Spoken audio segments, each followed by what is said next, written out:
lovely Maple Grove, Minnesota, and 6footmama.com. This is Still Growing with Jennifer Ebling. Still Growing is a gardening podcast dedicated to helping you and your garden grow.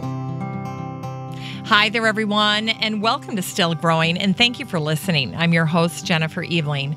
Well, can I get a little sympathetic nod from you if you still have your Christmas tree up? Because I still have mine up, and for the last 3 episodes, I've been talking about how I need to get this thing taken care of, and then something comes up. I have 4 kids. I've got 3 boys in basketball, a daughter in speech, and we're gone. Almost every minute of the weekend, we are running somewhere, and I could not get the kids to all of their different activities if I wasn't in a number of different carpools. And we have to have a family meeting on Friday nights just to script out where everyone is going to be on any given weekend right now. It is just so crazy busy around here, and much to my mortification, that tree is still up. So I'm not even going to try to publicly incentivize myself to get it done, because it'll come down when I finally get a moment to get to things like that. In the meantime, I'm producing the podcast, and I'm just trying to stay on top of the laundry. So I'm just taking the pressure off myself. So don't even ask. But if you're like me, just know you're not alone. And hopefully we can make it happen in February. Well, I want to begin the show by welcoming new members to our Facebook group. That's the listener community for the show, for the Still Growing podcast. And you can find it by going to Facebook and then searching Still Growing Podcast Group, and the listener community for the show will pop right up. So go ahead and search for that, or you can go to my website at 6footmama.com. That's the number 6FTMAMA.com. It's the home of the Still Growing podcast. And right in the menu, you'll see a link, and it'll say Facebook group, and that'll take you right to the listener community. Now, this is a closed group. It's a private group. So if you're wanting to get into the group, you will look at it initially and see that it's private or closed. And all you have to do is click to join. Just request to join anyway. And I'll see that you're requesting it. And as long as I can verify that you're a real person, then I will admit you into the group. For the most part, I would say 90% of the requests that I receive to get into the group are completely legitimate. But that's the exact reason why it's a closed or private group, so that we can make sure that we maintain the integrity of the group, and that people who are in the group are people who have a passion for growing and gardening and learning more about it. So anyway, new guests this week include Susan Hartwig, Gio Pensino, Daniel McAllister, Jennifer Canal, Nancy Tharp, Sonia Bramiage, Barb O'Brien, and Sam Huff. I totally apologize if I've pronounced any of your names wrong. You can totally correct me in the group, and I'm happy to re-announce it next week. But I do want to welcome you so much to the community, the listener community. It's a place where you can share your garden information and ideas, and also connect with guests of the show, like last week's guest, Pam Pennick, the author of The Water Saving Garden and Lawn Gone. And Pam was generous enough to give away to a lucky listener a personally inscribed copy of her brand new book called The Water Saving Garden. And the winner is someone from the Facebook group, and it's Holly Bystron Spiller. So congratulations, Holly. I'll have you private message me with your email, contact information, and I'll forward that on to Pam, and then you can share with her the inscription that you'd like for the cover of your book. Now, if you would like to win something from the Still Growing podcast, from one of our guests of the show or from a sponsor, all you have to do is join the community, join that Facebook group, because that's the only place I go to pick winners for giveaways. So I'd love to meet you in the Still Growing podcast group. It's also where I can stay in touch with you in between episodes. So what I do is during the week, as I'm reading horticulture articles or different news articles, I will curate those and share those with the group. And the group is a place where we can continue the conversation about our love for gardening and horticulture and also interact with guests of the show. So what I'm doing this week is I'm going to share my top 10 list of things that I shared in the group this past week to hopefully entice you to join the group. But I've decided I'm going to try to categorize these a little bit so that I can get into more of a rhythm about curating content for you guys. So these were the categories that I came up with. I'm going to share them with you now, and then I'll share the posts that made it into the group this week. And then if you have an idea for a category, something you'd like me to curate for you or look up, please let me know. I'm always interested in hearing what you have to say and things that you're looking to find out more about. So the first category is always a guest update. This is something that a former guest of the show might have shared on their Facebook page or in their blog. It can be original material or something they found interesting. So I'll use the number one spot for that. Number two will have to do with sustainability. So I will post something that is in this very broad category. There's a lot that falls under it. Number three is continuing ed. This is something that I think will benefit you as you try to learn and grow as a gardener. So things that fall under that category will be labeled continuing ed. Category 4, the number 4 spot, will be how-tos and DIYs. I'm a how-to girl. I love to try to create things more economically on my own, and I just enjoy doing something like that, getting creative in the garden. Number 5 will be plant spotlights. Number 6 will be in the news. So these will be things that I've curated in the past week that have come up in the news, new interesting facts or information about things in horticulture. In the 7th spot are articles that I stumble across, and I'm calling it the dream guest category. So these are articles that inspire me to reach out to individuals in the article or individuals in that topic area, and I'll be pursuing them for future shows. And by the way, if you have someone in mind as a guest for a future show, I'd love to hear your input on that.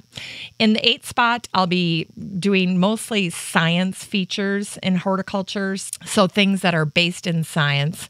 And the number 9 spot, one of my favorite things, is shopping. So these will be items that I think are cool and interesting that you can go out and purchase that have to do with gardening. And in the 10th spot will be inspiration. So these would be things that send you on your way for the week and hopefully inspire you in the world of gardening. And then finally, in the very last place, I'll just share some of the recipes that made it into the group this week because I love recipes and I can't help but share them with the group. So, all right, so let's get through today's list. In the number 1 spot is a post that was shared by former guest Eric Sanrud of Mighty Axe Hops. This was an episode that I did last fall with Eric. He is the owner and operator of Mighty Axe Hops, along with his partner, Ben Boo. And that episode was number 532. And if you have an interest in growing hops or just a curiosity around it, that's the episode you're going to want to go to. Now, in this number 1 spot, Eric had shared, this is an opinion piece that appeared in the Growler magazine, and it's all about female hops growers and how they are finding their place in the very male-dominated world of hops growing and brewing. In the number 2 spot for sustainability is an article from Balcony Garden Web, and it's 7 secrets to have a continuously productive vegetable garden. Now, their tips include successive planting, planting seedlings on time, growing continual producers, and incorporating the use of a cold frame or greenhouse, just to name a few. It's a nice, comprehensive article. In the number 3 spot for continuing ed this week is a wonderful article about how to grow an olive tree in a container. And it's pretty inspiring because if you're new to the world of keeping trees in containers, the olive tree is a great one to start with because it's so hardy and it can adapt to life in containers. So this article is very helpful, and I think I'm going to give it a try as well. In the number 4 spot is a project I hope to do this spring, and it's how to create a chandelier planter tutorial. It was featured in gardeningdreams.org, and they repurpose a chandelier that they probably bought at a thrift store or on Craigslist, and then they attach terracotta pots to the chandelier. It is adorable. It's very, very cute, and that will make it in the Facebook group this week as well.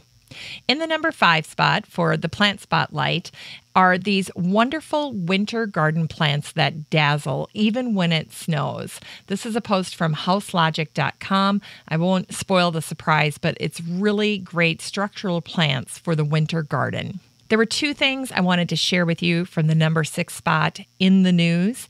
The first one is something my mom found for me in the Star Tribune, and it has to do with the Arbor Day Foundation. If you join the Arbor Day Foundation by January 31st, you can have 10 flowering trees growing in your yard by the end of May, because new members receive 2 crab apples, 3 American red buds, 2 Washington hawthorns, and 3 white flowering dogwoods. The trees will produce pink, yellow, and white blossoms and are ideal for large and small spaces and will provide food and habitat for songbirds, in addition to being absolutely gorgeous on your property. So these are little trees. They're 6 to 12 inch tall trees, and they will be shipped at the right time for planting between February 1st and May 31st, and they will have instructions. So the trees are guaranteed to grow, or they will be replaced free of charge. And members also receive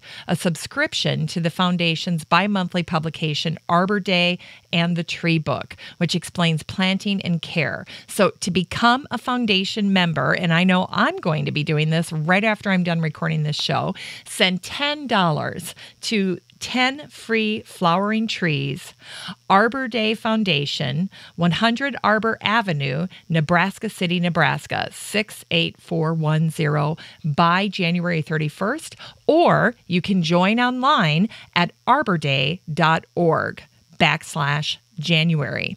So I hope you give that a go. What a great, wonderful offer from the Arbor Day Foundation for 10 flowering trees.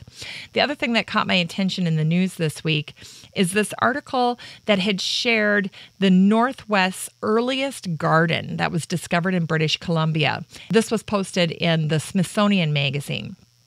And it talked about this 3,800-year-old stone platform that was used to cultivate wild water potatoes, which was a staple crop for North American people.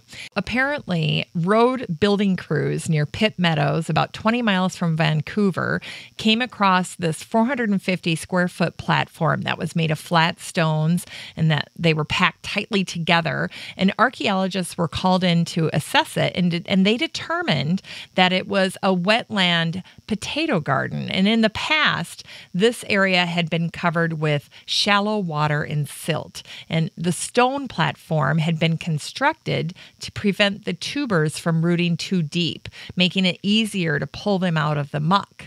So in the Pacific Northwest, these water potatoes, otherwise known as arrowroot or arrowleaf or arrowhead, were a staple crop, and they grew on riverbanks and in wetlands, and then the native communities would dig them up and roast them whole or dry them, and then they would pound them into meal for storage. So it's a fascinating article. It was actually posted in late December, and I didn't get to it until this week, but it is a very interesting article, especially how they used to harvest these water potatoes.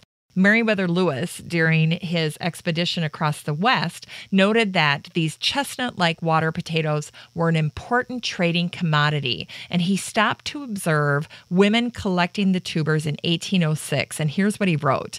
By getting into the water, sometimes to their necks, holding a small canoe with their hands, and with their feet, they loosened the water potato or the bulb of the root from the bottom of the fibers. And it immediately rose to the top of the water, and then they collected them and threw them into the canoe. Isn't that fascinating? So that was in the news this week. The number 7 spot, the dream guest spot, has to do with urban farming. And it's this great article about Square Roots Farm in Brooklyn. And it shows them harvesting greens all through the night from their urban farm in Brooklyn, New York. And in this article, they show this incredible time-lapse video that shows how hard they have to work in these urban farms today and how manual the harvesting process is right now. I found this piece to be completely mesmerizing, and I'm very interested in talking to a group of urban farmers in a roundtable format for an upcoming episode. Well, in the number 8 spot, the science spot for this week is this really cool article that's called Life is a Highway. Watch bacteria riding the fungal expressway. And it is a video. This was featured by Jennifer Fraser on January 26th. And she shares this movie that shows the streaming of fungal cell contents called cytoplasmic streaming that occurs as part of normal fungal business. And there is an article that she shared in a previous post that had led up to this and kind of set the stage. And it's called Soil Fungi Serve as Bacterial Highways in Dating Services. So it's fascinating work, and Jennifer did a great job of reporting on it. In the number 9 spot, the shopping spot, are 10 unique gifts that will delight any gardener. This is from a website called thepumpkingrows.com. It's a WordPress website. I love it. And they share everything from book ideas to sprout pencils. These are pencils that can be used like any other pencil, but when they become too short to write, you plant them and grow herbs. The pencil has seeds that are stored in the end that are waiting to be planted. So that's a super cool gift. And in the inspiration spot, the 10 spot this week, is this fantastic post I can't get out of my mind. And it's all about this Airbnb created secret indoor garden in the middle of London that you can actually go and stay at right this very moment. So this was shared on the 25th of January. There were a couple of news outlets that were sharing this post, and they worked in conjunction with color authority Pantone, and they've declared lime green the color of 2017. So they used that color and then created this fantastic green garden home that you can actually stay in London. So this was a warehouse space in Clerkenwell, and they call it the Outside In House, and it will accommodate a few lucky Airbnb guests who manage to fight off hundreds, probably thousands of others who are trying to book a stay there right now, and that's by night. By day, this is the cool part, it's going to host a range of botanical-inspired workshops. Everything from how to make terrariums to botanical gin tasting and Tai Chi. And Annie Back, who is part of Airbnb's communications team, said that the inspiration to create a plant-filled home came from the increasing number of people who are offering green experiences through the service. So apparently there are a number of people on Airbnb who are offering spaces with plants to entice people to come and stay. Now, this space is super cool. It's been playfully thought out. You walk through this giant door that's been painted that Pantone greenery, of course, that wonderful lime green color.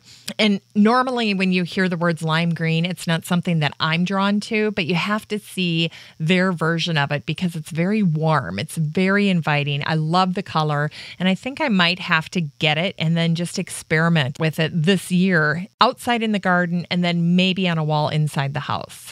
Anyway, once you're inside this building, you get to see this kind of faux greenhouse space. It's an open plan living and workshop area where they have hydroponics units that are brimming with herbs and tons of plants. There's an ivy-draped spiral staircase that takes you down to a lawn that's bordered with foxgloves and conifers. There's this luxurious bathroom where they drew inspiration from this houseplant-laden bathroom that was on Instagram. It's just stunning. Unfortunately, it's not open very long. It's a very, very brief open period to book a room there or to stay there or go to the workshops, but it's wonderful. It was very well done. It reminds me a little bit of Flower House Detroit. Then for recipes this week, there was a really excellent post on Smitten Kitchen that talks all about how to make cookies the easy way. And I love to read a good article about how to make cookies. And this one in particular, I thought that the cookie gods were smiling down when this article was written because there are so many fabulous tips in this article. If you are a cookie baker, you will love this particular article, this post. And then, of course, there was a really fun article about 18 Super Bowl sandwiches to feed a crowd that I could not resist. I love sandwich recipes because we're always on the go on the weekend. And if there's something I can put together really quickly, grab, run, get in the car, that's perfect for our family. Well, today's show is very, very special because I have my friend Joel Karsten on the show. He's the pioneer of Straw Bale Gardens. You know, a few years ago, Joel was on the program in episodes 515, 516, and 517, a three-part series on how to grow a straw bale garden. Episode 1 was more about Joel's background, how he came to come up with the idea and pioneer straw bale gardens. And then episode 516 is the one where Joel gets in depth into how to grow a straw bale garden. And then in 517, we wrap up our chat by talking about growing in straw bale gardens in warmer climates, direct sowing, growing vegetables in straw bale gardens, and then the inspiration that other gardeners have discovered after trying his method. And I know from Joel that people become complete converts. They just go crazy for it because they can't believe how easy it is, that it's weed-free and can be done almost anywhere in small spaces, parking lots, on top of very poor soil conditions, whatever hurdle you might be facing. This episode is all about Joel's visit to Cambodia. He went there last spring to provide training on straw bale gardening to improve food security in some of Cambodia's remotest regions. Now, Joel went to Cambodia at the invitation of the Korea Trade Investment Promotion Agency, or KOTRA, and the rural development NGO Akandin Cambodia. Now, these two groups are huge proponents of straw bale gardening, and they believe that the method can provide a secondary food source to traditional food sources at risk to environmental fluctuations like the current devastating drought in Cambodia and the annual floods. And Joel noted in this really great article called Spinning Straw into Food Security that straw bale gardening can solve a lot of problems in areas where the soil is poor, where it's too wet to grow vegetables, or too dry to grow rice. And Joel noted at the end of the article that farmers in Cambodia every year just burn their rice straw bales. Well, now they can use it to grow. I thought Joel's trip was one of the most meaningful and significant things that happened in horticulture last year. And honestly, I got a little choked up when I saw his pictures of the work he did during his 10 days in Cambodia. I'm so pleased that he agreed to speak with me in depth about it, and I hope you find it as inspiring as I did. Hey, Joel, it's Jennifer. How are you? Hey, I'm great. How are you? Well, I am so incredibly excited to get the chance to talk to you in depth about your trip to Cambodia last year.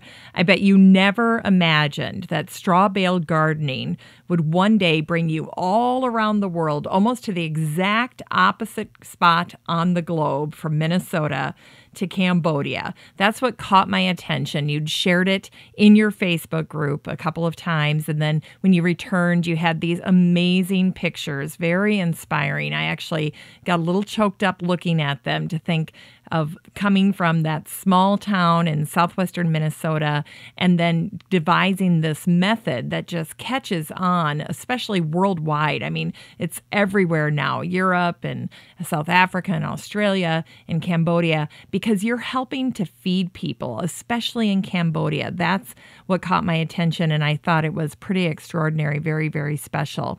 And I have to ask, I wanted to start out by just getting your thoughts around self-reliance and food security, because those two things are big challenges for Cambodia, aren't they?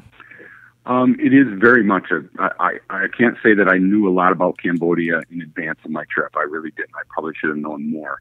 Essentially, what I knew about Cambodia is what I saw in movies over the years. People have probably seen the same movies like The Killing Fields years ago about the struggles that they went through with the dictatorship that ran their country and the bad things that happened to the people that lived there. That's really the only thing I knew a lot about. I didn't know modern Cambodia and kind of the evolution. So I learned a lot. After my invitation, I studied up a little bit, and then when I got over there, I was really impressed with, like you say, the independence of the people and the self-reliance of the Cambodian people, particularly these farmers and these people who want to learn new techniques and things. It was really amazing. I was very impressed by the people themselves. I'm sure you were. Well, before we explore this extraordinary journey that you went on, let's have you share a little bit about how you pioneered this method of growing and then what's involved.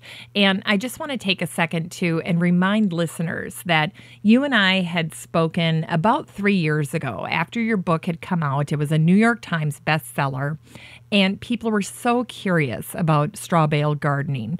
So we did this long interview, and it's broken into 3 parts, and it's in episodes 515, 516, and 517. 515 was all about your background and how you came to pioneer this method. And then 516 is the nitty-gritty. It's the how-to of straw bale gardening. You really walk people through the steps.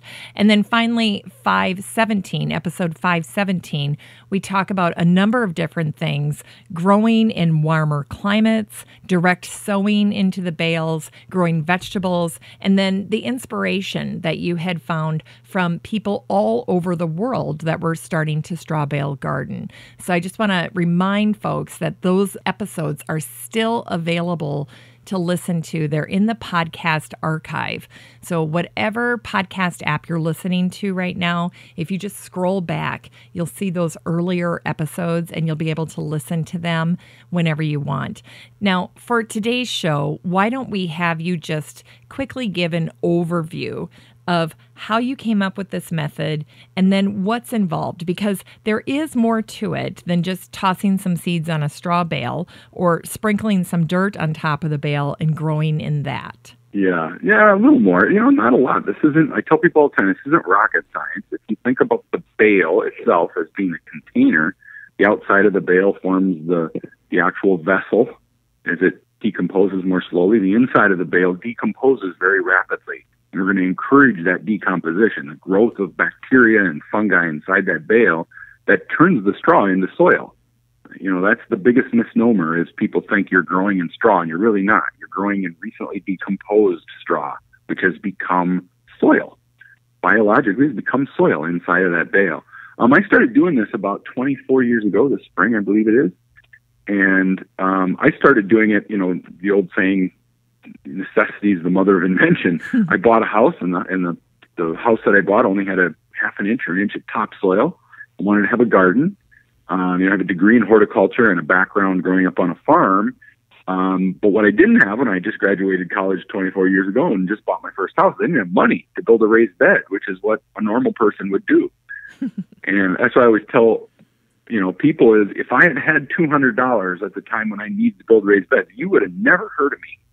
Because straw bale gardening would have never come about.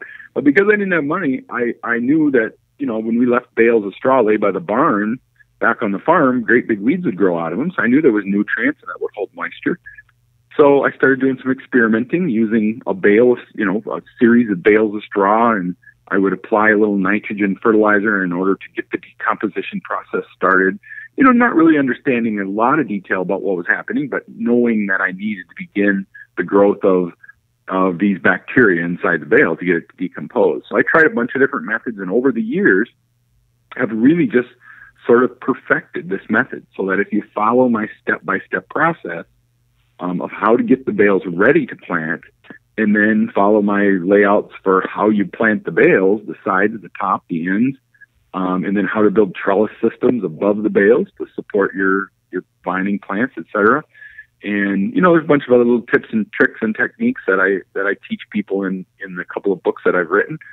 It's a no-fail situation.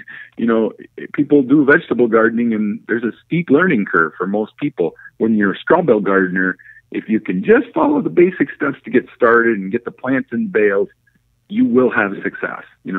I always tell people 100% of what you plant is not going to probably make it. But if you can get 75 or 80% of what you plant to do well, to do better than you expected, you should consider that to be a success, a big success. So we have lots of people here in the United States. We have lots of people who have never gardened in their life. They try straw bale gardening and they get hooked on it. They start with a couple bales and now they got a great big garden and they grow all their vegetables for their family in their straw bale garden. When you're all done with the straw bale garden, you have all this beautiful compost left over. So you can start tilling that into your traditional soil and really improve your soils so that someday you could go back to gardening in those soils and you get this beautiful organic material worked in the soil that maybe previously was much more difficult to garden in. Now you've improved it significantly by adding all this organic material. So there's all kinds of advantages. It makes the whole process easier. Number one reason people do straw bale gardening is because there's no weeds. That's the big one. You don't have to pull weeds. And it doesn't matter, again, what your soil is. So say you don't even have soil. You can do this in a parking lot if you wanted to. It really doesn't matter what's underneath. So that's an important part of understanding what straw bale gardening is and how it works. On a small scale, as a backyard gardener, it works great. We also have people who do this on a large scale, do thousands of bales in order to speed up bringing plants to market. Because the bales are warm, when you put plants in those warm bales, they grow faster. You're going to get faster to maturity. Things like tomatoes and peppers and cucumbers and even gladiolus. People that sell products like that at a farmer's market, they want to be the first one at the market that has those products available. And straw bale gardening allows them to do that. So we have people in the States here that do it on a mass production scale as well, that are, I would consider to be farmers per se. But the story in Cambodia is a little different than what we're doing here in the United States.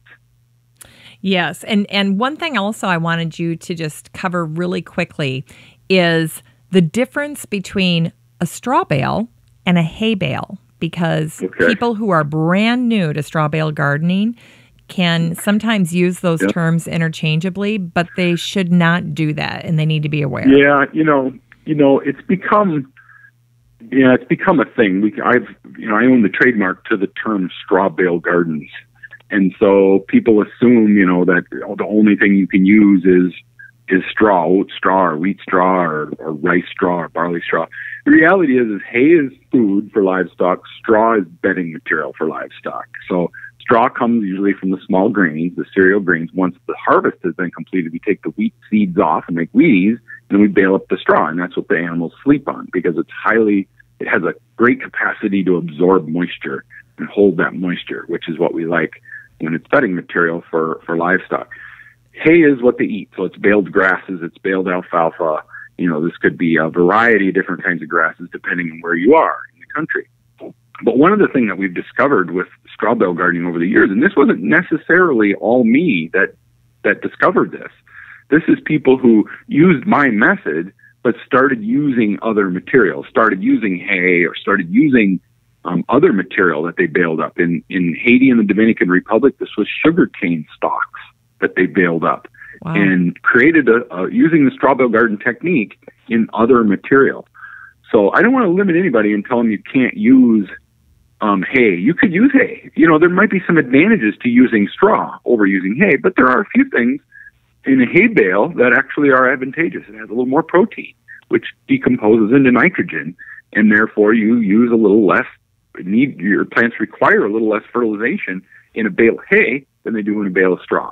But the bale of hay doesn't hold on to moisture quite as well as the bale of straw. So there's some trade-offs there. But you can use a bale of hay. You can use a bale of half grass clippings and half leaves. Well, how do you get that bale? Well, you got to make that bale yourself. You can't go to Fleet Farm and buy that bale. But in my book, I talk about how to make bales yourself. And this trip to Cambodia is a really interesting one because in Cambodia, most people there have never seen or heard of a baling machine. They can't even conceive of a machine that would bale their straw into these type of bales. So all of the bales that we use there are handmade bales. All I had to do was show them how to make the baler, and they made a baler, and they make all their bales that they make are handmade. Well, that's cool. You and I have talked before, and you've told me that you think that straw bale gardening is even more popular in other parts of the world than it is in the United States. What's driving that? Is it space, culture? What do you think it is? Well, I'll tell you, one of the main reasons is a space issue. Anybody who's ever traveled in Asia or in Europe, it just seems like you take the United States, a city or a suburb of the United States, and you squish it together really tight, and that's what you have when you go to Europe. So everybody lives in much less space. They have much less outdoor space. And they just tend to be more excited about growing something themselves.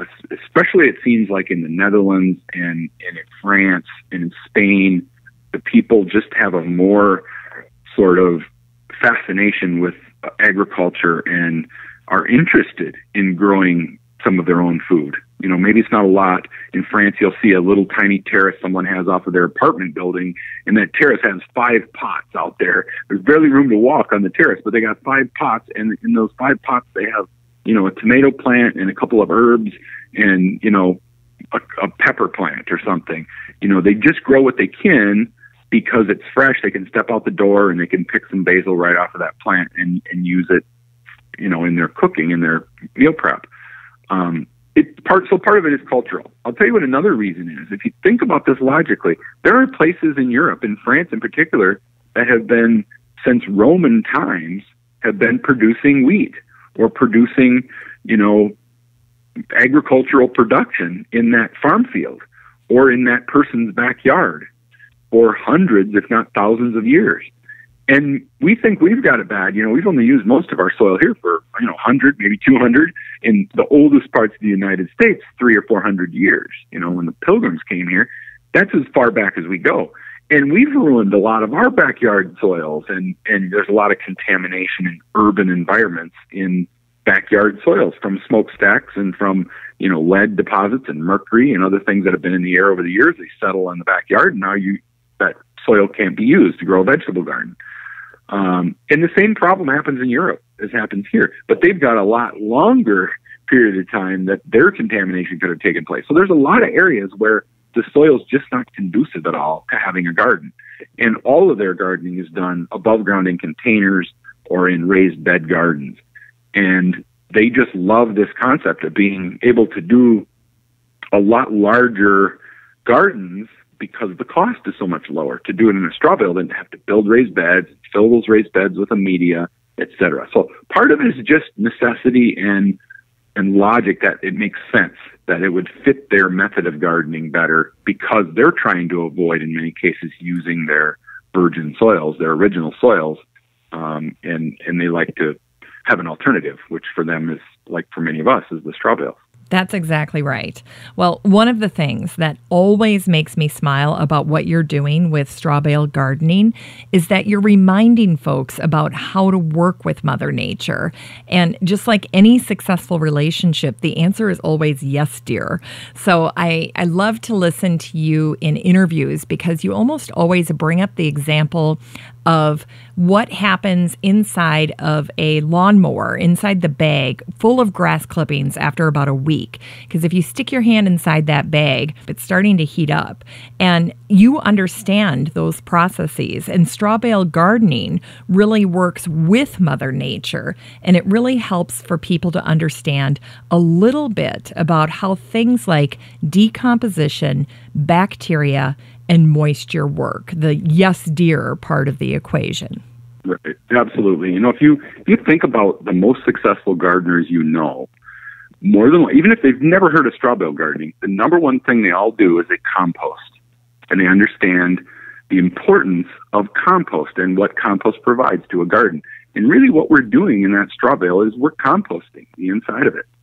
If you could look at the world through a microscope instead of through our own eyes, the world would look very different. If you had a 400-power microscope and you could look inside this bale as these bacteria start to colonize the bale, an amazing thing happens. You get these bacteria that are growing very rapidly. Once you give them a food supply, which is going to be this nitrogen, it could be organic blood meal or feather meal, or it could be lawn fertilizer if you're not an organic gardener, and you give them water, That's the only two things they need to begin their growth production. So in a little warmer air temperatures, something above 45 or 50 degrees, these bacteria start to grow very rapidly. You can actually see them grow under the microscope.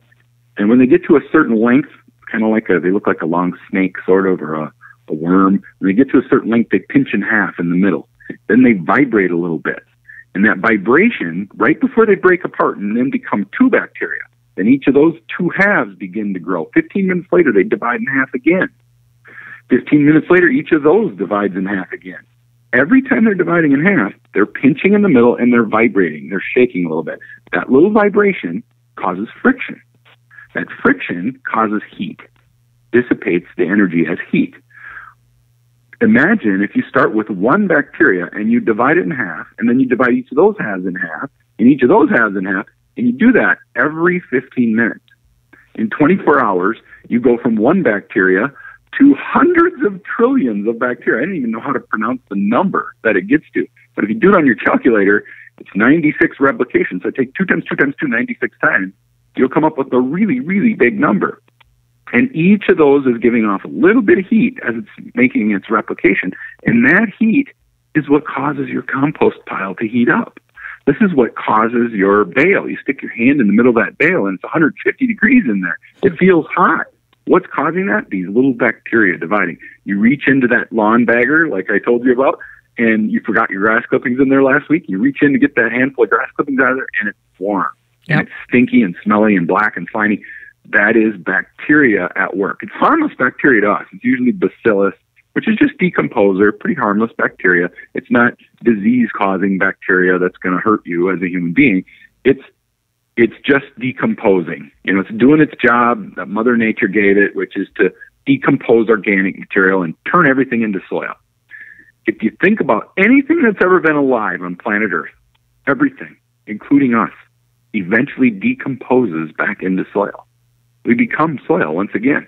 Every flower, every tree, anything you've ever seen that's alive, every bug gets eventually decomposed by bacteria in the final step and turned back into soil. And what is soil? Soil is just a substrate that contains molecules of nitrogen, phosphorus, potassium, all of these elemental materials that can then be molecules that can be reabsorbed through the roots of another plant, and those same molecules used to create cells which form a new plant. So what for 100 years was a pine tree falls over in the forest, decomposes, bacteria break it down back into molecules, and all of a sudden up comes a flower. Or you gather that soil and you use it to grow a tomato. The tomato decomposes, and next year it becomes a pepper plant, using the same molecules. It's not, you can't destroy matter. All you do is change its shape. You bring it back to molecular form, and you use those same molecules to create something else. It's an amazing thing that happens, and it's a terrific example and way for people to understand that Mother Nature's been doing this for literally billions of years, using the same molecules to rebuild living things over and over again, and how important microbes or bacteria, these tiny little things that you can't even see with the naked eye, are doing the vast majority of the work of enabling this to happen, enabling these same molecules to be reused over and over. I find it fascinating, the biology behind what makes straw bale gardening work so well. And I get that question a lot. Well, why do the bales get hot? I don't understand that.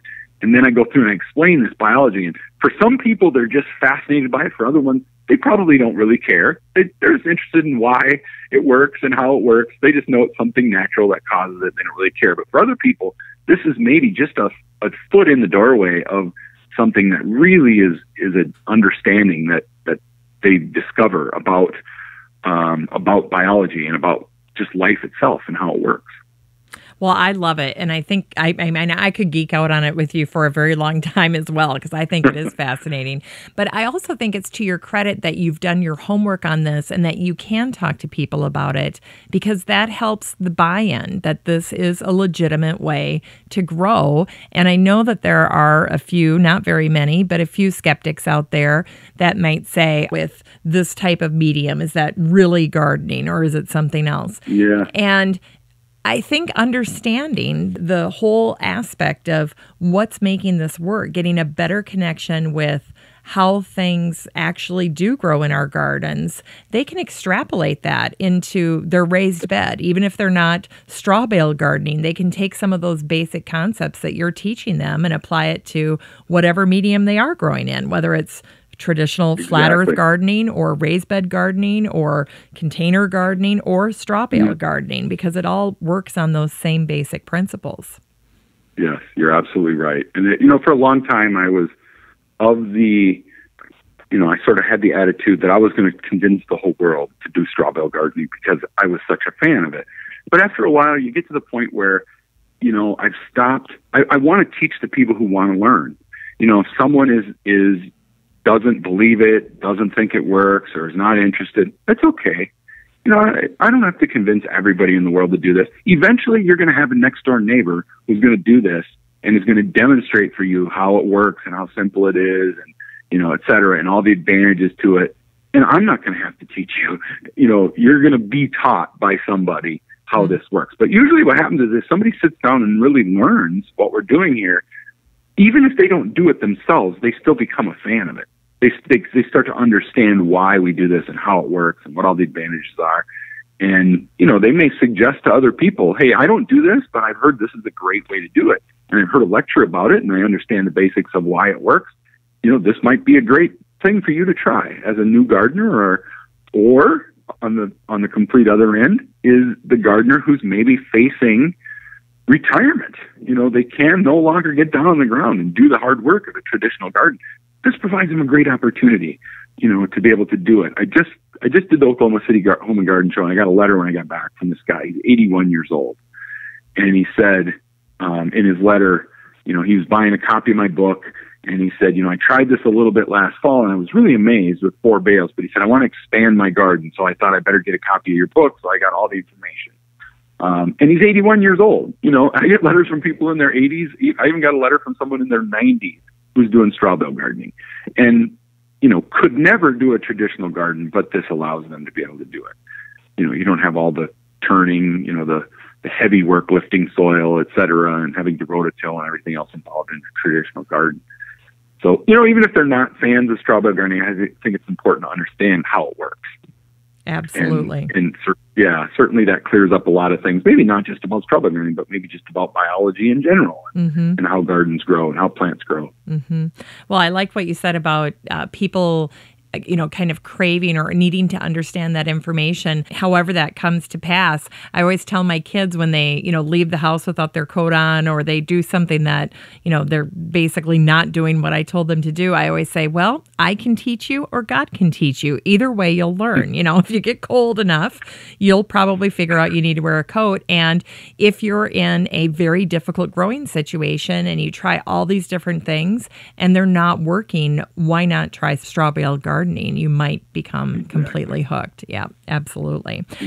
Right away, I was thinking of schoolyard gardens, because how many times are they faced with space issues, or they don't want to take away playground, or maybe they're truly surrounded in a concrete jungle? Straw bale gardens would be a great option for schoolyard gardens for sure. Yeah, we have a lot of them already doing it, Jennifer. So you're exactly, your thought process is right on line with a lot of people's thinking. Wow. Well, when I researched your trip, and I have to say, you and I are from the same corner of Southwest Minnesota, and I got a little choked up, Joel, when I saw that you went to Cambodia for this particular opportunity, because it's mind-blowing to me that you can be from this little small town and that gardening with Grandma Josephine and observing how things were growing in straw bales on your farm, then moving to the Twin Cities, not having any money, and then devising this entire method of how to grow. And here you are, 2016, and you find yourself literally on the opposite end of the world, opposite of Minnesota. There you are in hot Cambodia, and you're teaching people how to grow with this method that you devised. So to me, it just was, it was just really something else. So I knew I had to talk to you about this trip. And when I researched it, it seems that there were two groups that had played a role in this opportunity for you, inviting you to Cambodia. The first was the Korea Trade Investment Promotion Agency and the Rural Development NGO Akandin, Cambodia. So how did all this come to pass? How did they reach out to you? How did they even find you? Well, the internet, of course, like everybody finds everybody these days, right? I originally was contacted by a gentleman named Chiho Lee, who is one of the key people with KOTRA, the Korean Trade Investment Promotion Agency. And that you have to understand the relationship between Korea and Cambodia. Korea is sort of like the big sister for Cambodia. They're, like we are maybe with Mexico, and we are with, other countries that are closer to us. We tend to send aid in, and we give a lot of, personal help to other countries that need it. Korea has taken on Cambodia as their Korea is providing mentorship, I guess you could say, to Cambodia. Okay. Now, one of the things I think that's important for people to understand, and I mentioned this a little earlier, is some of the struggles that Cambodia has gone through. Back in the 70s, late 60s, early 70s, when Pol Pot was the dictator there, anybody who essentially could read and write, unfortunately, was executed during that regime. So you have people now that are slightly older than me, anybody in their 50s, 60s, and 70s. Most of those people as children were unable to read and write and never learned to read and write as adults. So you have a huge percentage of the population, particularly of the farm population. And remember, over 70% of their country's population are still rural, agricultural. That's how they exist, is farming, essentially. And they can't read and write. So this is important to understand, because it's much more difficult to teach someone if you have to teach them orally and you have to teach them by example, and they can't take notes, and you can't give them a reminder, and you can't leave behind a book that they can read. Oh, it just doesn't work that way. So, wow. The Koreans understand this, and they said, this is going to take a lot of work, and you got to come here, and we have to show these people, and then we got to go out and set up a garden, and you got to physically show them how much fertilizer to use, and, show them how to water the bales, and then once you demonstrate, they'll take this information and they'll teach it to other farmers, and then those farmers will teach it to other farmers. And they said that's how they learn new technologies and new things. So that was our ultimate objective. Now, the other thing that's important for people to understand about Cambodia is their climate and how it works. These are fiercely independent people who are skilled in agriculture when it comes to growing rice. This is what they're experts at. And for 6 months a year, they plant their crop, they grow their crop, they harvest their crop, and they're great exporters of rice. They produce more than their country needs of rice. They're not great at a whole lot of other agricultural ventures from what I observed. They're not great animal production people. They don't understand animal nutrition. And, essentially the way they raise cows there is in the morning they open the gate and the cows wander around the neighborhood and eat whatever they can find. And then at night when it gets dark, the cows come back to the yard and they close the gate. And that's how they raise cows. So they don't actually feed them anything. The cows just find something to eat on their own. So they grow any little bits of grass and weeds or whatever they can find. And that's how the cows grow. And you got to be careful when you're driving, because you'll hit the neighbor's wandering cows out on the highway. And it's not the cow owner's fault. It's the driver's fault. It was absolutely the opposite. The reverse of what you would think is the person who let their cows out, it would be their fault. That's what it would be in the United States. Certainly it would be a liability issue. Over there, it's the other way around. If you hit someone's cow, it's your fault. So you have to pay for the cow. You got to be careful when you drive. Anyway, they don't understand a lot about that. And they don't really grow any other crops. Now, they have a climate where during their growing season, they probably could grow other crops. But for them, they know and understand how to produce rice. And rice is what they have a market to sell. And they want to sell part of their crop and keep part of it. So they keep enough for their family to eat. And then they sell the rest to get money so that they can pay their cell phone bill and other things like everybody else wants to do in the world. and pay for their satellite TV subscription if they happen to have that or whatever. Now, the other 6 months of the year, so 6 months they're producing rice and they sell some of it. The other 6 months of the year, they can't produce anything. Why? Because for 3 months, they're under 10 feet of water during the rainy season, the flood season. That starts in September, October, November usually is flood season, rain season. And then it comes the dry season, and that's where they get no rain at all. So your crops dry up. I mean, they don't have, water wells that they can pump water out of. To dig a well to them, that's a major undertaking and difficult to do. And, then they would have to have, if they got crops, it's hard to pull it up in buckets. You'd have to have a pumping mechanism, which means you have to have electricity. There's all kinds of complications involved, and it becomes difficult for them. So for 6 months a year, they don't have a lot of ability to feed themselves. Every time they leave their house, they're in a boat for 3 months because everything's underwater. The treetops are the only thing sticking out. So when the Koreans came in and started working with the Cambodians, they started this great project where they would get a buy-in of a farmer, and most of these farmers own about U.S. equivalent of about 2.5 acres is about the average size farmer, 2 acres. So not a very big farm. A rice field and a family of 3 or 4 can easily do all the labor for that many rice fields by themselves, because most of the labor is manual labor, or using oxen to turn the soil, etc. So the Koreans came in and they got the farmer to participate in this program, and first thing they do is come in with a big backhoe and they dig a deep hole. And they pile up all the soil from this hole that they dug. And I mean, I'm talking about a big hole, like 40 or 50 feet wide and 20 or 30 feet long and 10 or 15 feet deep. Wow. And that makes a big pile of soil right next to the hole that they just dug. Okay. And usually this is somewhere, pretty flat ground or near their house. And on top of this big pile, that's now 12 or 13 feet tall, they flatten off the surface and they build a straw bale garden up on top of there. That's their objective.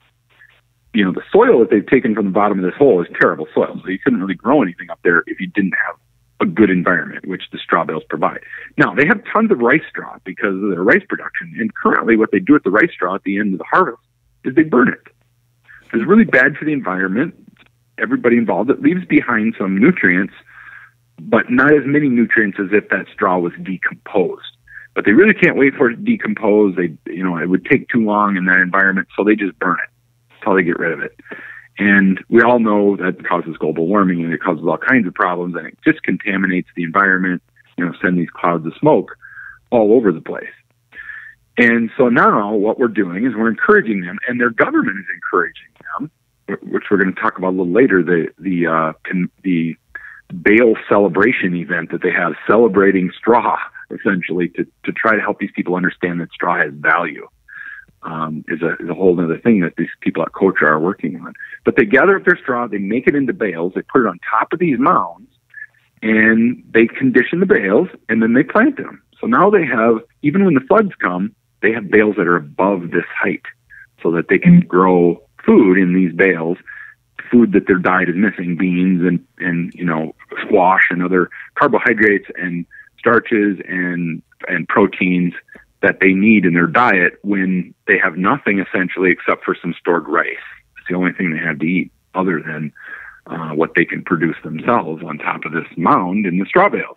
So just to back up a second. So these mounds are created to mitigate the issue of flooding, so that the straw bale can be above all of that. But then how do they get up there if there's flooding going on? Do they have to swim out to the straw bale? I mean, how do they do that? The one property, or the 2 properties where I was at, the mound of soil was close enough to their house they could have a plank from the house over to the mound of soil. So it's kind of like they built a backyard, is really what it is. Wow. Otherwise, they would just get in their canoe and they would canoe over to the mound of soil. And that's where their farming would be happening, is on top of this mound. Now, their mound is probably about, the top of the mound is probably about as big as, maybe your living room or my living room and kitchen, or combination together. That's all the bigger it is. So it's not huge, but It's enough to have a good sized garden and be able to produce crops. Wow. Yeah, that's all the more space they need. And this provides enough production, hopefully, to be able to feed their family and maybe have some extra to be able to sell as well. Because everybody's hungry at that time of year, and they rely basically on a lot of outside food aid is how they survive.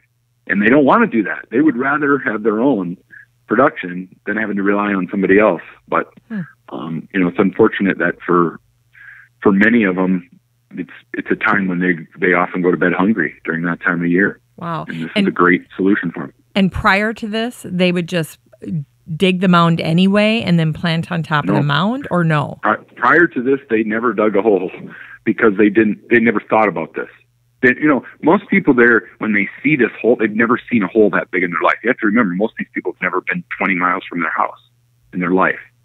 And they've never seen a hole in the ground this big. To them, it's the most amazing thing ever, this big hole. And it's because they don't have a backhoe.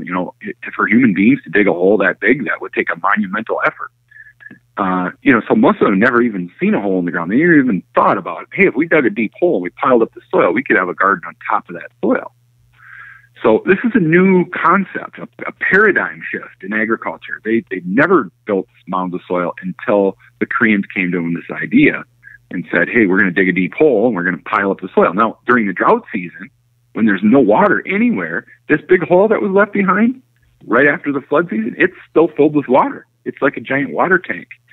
And you still get some soil seepage or some water seepage that comes in the bottom of this hole. So now all they need is to get the water out of that hole and up on top of the mound to water their garden during the dry season, and they can grow crops during the dry season.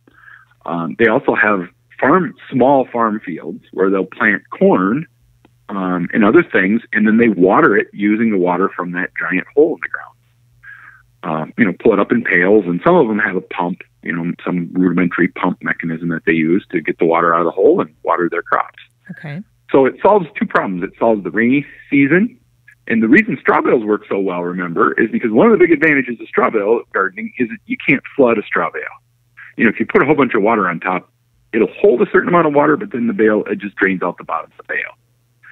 So even when there's monsoon rains and you're getting, an hour, 2 hours of intensive rain every day, excess water just flows out the bottom of the bale. So it really creates a perfect environment. If you tried to garden in soil on top of that mound, the soil is going to be always saturated and probably nothing would grow because there's no air down in that soil, because it rains every day, an hour, 2 hours of heavy, hard rain during the rainy season every day. They get, 3-4 inches of rain every day during the rainy season. Sometimes they get a foot during a day. I remember reading you had posted this on your page at some point, and I thought, oh my gosh, it's the perfect medium for them. Yeah, it works really well. And then to have, I had nothing to do with this concept.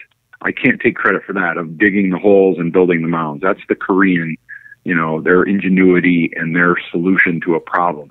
And then they were just looking for a substrate to put on top of these mounds, something that would help solve this problem. And in their research, they came across Straw Bale Gardening, and they thought, well, this is going to work really well. And it turns out it does. The two in combination work well together.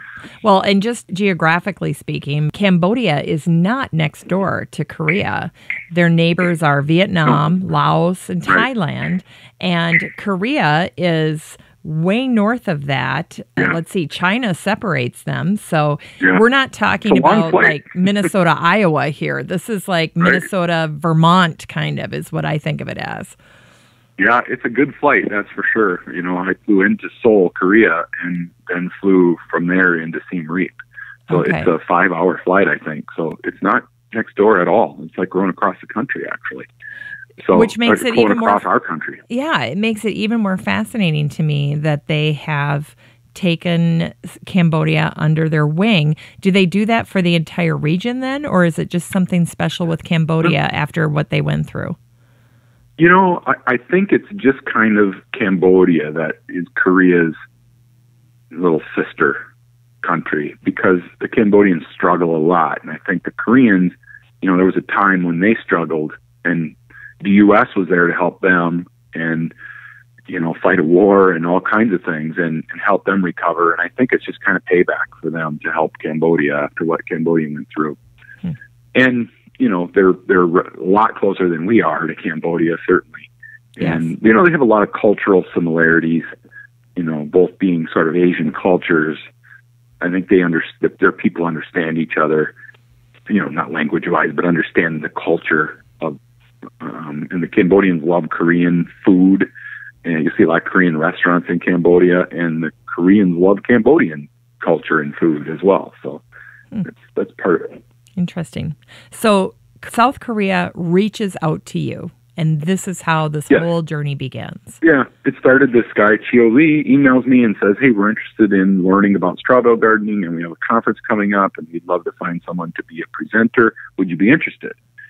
And so it happened very quickly. I mean, this wasn't like it happened, a year in advance, or a lot of conferences I do in the U.S. are already booked for 2018 and beyond. It's where they plan ahead a lot. These guys are kind of, can you come in 3 weeks?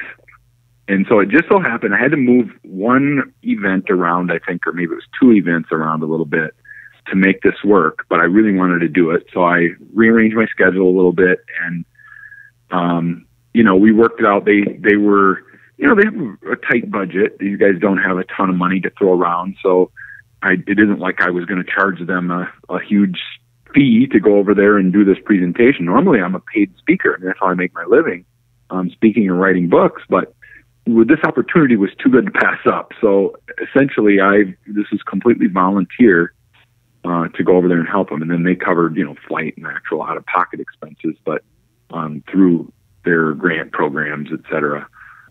But it ended up working out really well. Obviously I don't speak Khmer, which is the national language of Cambodia. But I learned a few words so that I could, say hi, and I've forgotten them now, but I knew them at the time. Just a few minor words, thank you, and things like that. So I could speak a little bit to the people. But otherwise, they had 2 interpreters that were with me the whole time, and there was 3 staff members essentially, 2 from KOTRA and 1 from the trade division of Cambodia, sort of a governmental official. And they traveled with me the whole time. We had a driver in a van, and, some of the most remote locations on earth we went to. I got to tell you, I was a little nervous. My wife's in the travel industry, and she said, there's a lot of travel warnings about Cambodia, and there's a lot of, areas, bad stuff that happens.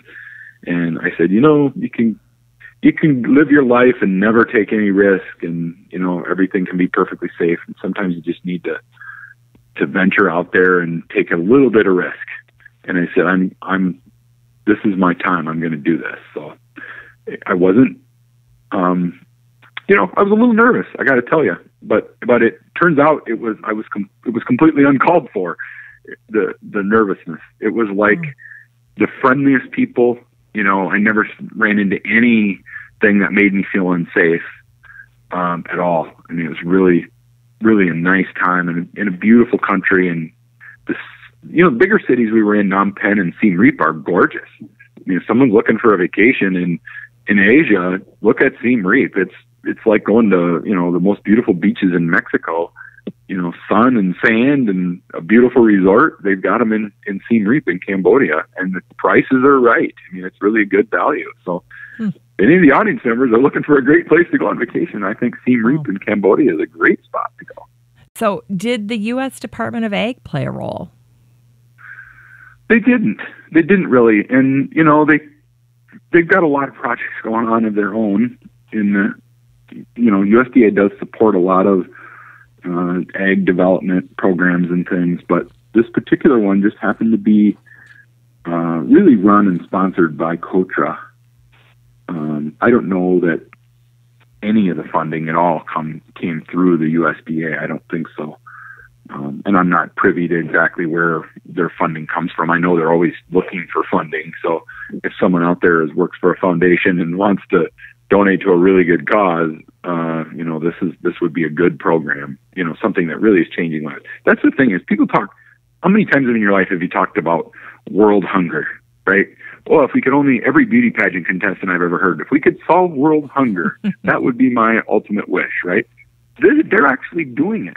This is how we're going to solve world hunger. You can't solve world hunger by flying airplanes of food and semi-loads of food to these starving populations. That's not going to solve the problem, because the problem is those semi-loads of food end up in the hands of all the guys with guns.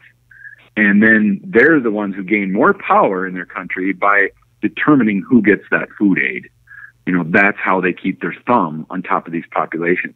So if you can just teach the population how to use what's around them to grow their own food, they get out from under the thumb of these dictators.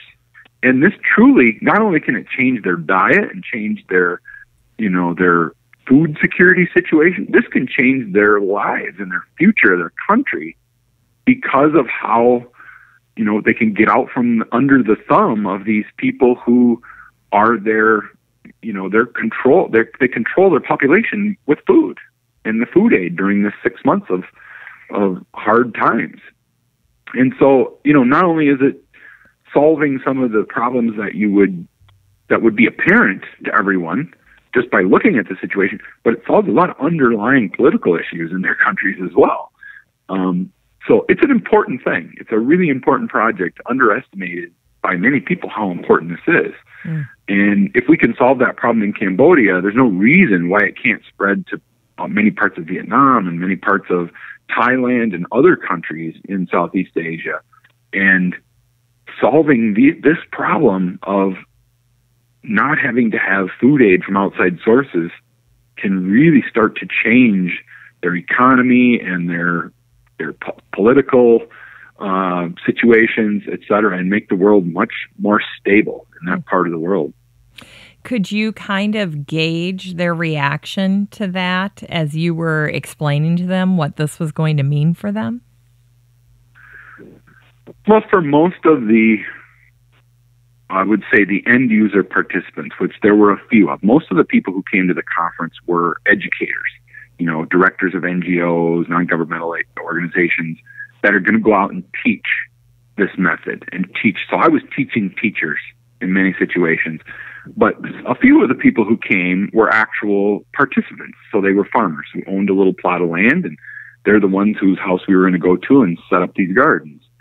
And for those gentlemen, it probably doesn't, they really don't care. They're not political at all, and they're not really interested. They just want to have something to eat year round. They really don't care about the politics. But to the people who are educators and who really understand the government situation and kind of what's happening politically, et cetera, I think they really understand, and they appreciate it much more so. I guess the more you see the politics and the corruption, the more you want to find a solution. And, when you've got a country of people that really are in desperate straits for part of the year at least, and you can control them by controlling who gets what in terms of food and money, it makes you look for solutions to that problem. And I think this hasn't taken over all of Cambodia. Let's not be mistaken. These are pocket projects that are just getting started. But I think they see the future of it, and they see that it could evolve, certainly. And the more support they can get, the more quickly it would evolve. Well, let's do a little crash course in Cambodia. Pick your brain a little bit on the country in general before we dive into some of the things that you did there. Cambodia is called it's a country that's called the Kingdom of Wonder. And I loved what you wrote on your personal page. You said, how did Cambodian rice farmers react to a 6'4", 280-pound American guy trying to convince them to grow vegetables in a straw bale? I loved that. Why don't you tell us a little bit about this province that you visited, Banteay Meanchey? Well, it's about 2.5 hours out of Siem Reap. Siem Reap is right along the coast, if you look it up, right where Cambodia meets the Gulf of Thailand, I guess, or that area. So 2 hours out of there, really in the remotest part of, the roads when you finally got out there are, dirt roads that we were on, bumpy dirt roads, with cows walking around on them all over the place. So quite a remote area. Siem Reap is more inland than on the coast. It's on a body of water. I guess I shouldn't say, I don't know my geography very well in Cambodia either, Jennifer. It's actually on the tonal sap. It's on a river, I think, that expands. It's like a huge lake. Almost looks like an ocean. You can't see the other side. It's a really big body of water. But anyway, it's a beautiful coastal area. I didn't get to spend a whole lot of time, walking around resorts and that kind of thing. The only real cultural thing I did while I was there is I went to Angkor Wat. And Angkor Wat is one of the 7 man-made wonders of the world. It's an ancient temple that was built by monks, thousands of years ago. And I got to spend basically most of a day there and get a tour of Angkor Wat. It's a place where one of the things that should be on everybody's bucket list in the world to see. It's just amazing. It's like this beautiful temple that small city, almost walled city that just rises up in the middle of the jungle in Cambodia. It was really a neat experience and certainly culturally enriching. Probably one of the neatest places I have been in my life, in terms of really ancient ruins and history and, just so much to learn about. I hadn't even heard of Angkor Wat before I went there, and it was really fascinating to learn about. But, spending time in Siem Reap, a short amount of time, actually it was on my way before I went to, when did we do it? The Siem Reap part of it and the visit to Angkor Wat was right at the end of my trip, I think, before we went to Phnom Penh. And we finished the trip in Phnom Penh. Yeah, it was before we left to go to Phnom Penh, I believe. But, I didn't see a ton of the country. And I was asked to come there, 2-3 weeks before my trip actually happened. So I didn't do a lot of preparation. Okay. I didn't have to apply for a visa. When you go there, you can get just a traveler's visitor's visa essentially when you get there. So you don't have to worry about that in advance. And I didn't do a whole lot of preparation. I didn't have to prepare travel or hotel because that was all done for me in advance. I had to think about where I was driving because we had a driver in a van the whole time. And a lot of our discussion while we're driving places was me asking questions about their culture and about, what is that? And what is this guy doing over here? Those kind of questions. And, they did their best to answer as many questions as they could. But, if I were there for a month or 6 months, I certainly would be an expert on Cambodia, but I can't claim to be at this point. I feel a little bit like I should know more than I do about the country, but, I probably don't know as much as I should. And so you were there for a total of how many days, Joel? It was about a total of about a 10-day trip for me. Okay. So I was only in country there. I stayed in Seoul for a couple of days and visited a friend of mine who was there before I went in, just so I could get acclimated to the time change. Mm-hmm. I wasn't going to land in Siem Reap, and then they wanted me to do these classroom presentations, which, they take a really long time because you have an interpreter. So everything I say, I have to say it and then wait for the interpreter to interpret it. And then if somebody has questions, interpret the questions to me and then answer the questions to the interpreter. So doing that mechanism makes it a lot longer time to give a presentation. And so I didn't want to show up and then have to give a presentation the next day and be falling asleep, in the middle of the presentation. So I went in a couple of days early just to get acclimated to the time change so that I could be on the same time zone as everybody else and, bright-eyed and bushy-tailed in the mornings when we did these classroom presentations. So when you're there, you show up, what's the reaction? Do they kind of hang back a little bit? Do they rush up to you? What is the reaction? They knew an American guy was coming. I'm big even for American guys, so I'm on the larger, taller, and bigger side. So yeah, they were amazed by that. But I suppose they just figure all Americans are tall and big. Like, they really didn't know. Many of them I know, especially the children. We went to a school one day, and there's probably 100 little kids running around, and none of them had ever seen a white guy like me before. So they were fascinated by it, and I was fascinated by them, as well. And just sort of the fun they can have out playing with you give them one soccer ball and the whole school is having a good time. One quick little side story that I thought was very interesting was they had an ice cream man who came to the school, and he's completely unauthorized, as you can imagine. But he comes in, he's got a little bicycle, really, with a couple of little small tubs on the front, or tanks, and he uses ice and salt in order to super cool the water in this outside tank. And then in the inside tank, essentially all he has is water in there, and he scrapes the water off the sides of the tank and puts it in a cone, and then he puts sugar water on top that has a flavor. So a cherry snow cone is really what he's serving them, what we would think of as a snow cone. And I think they were a nickel or a dime, equivalent.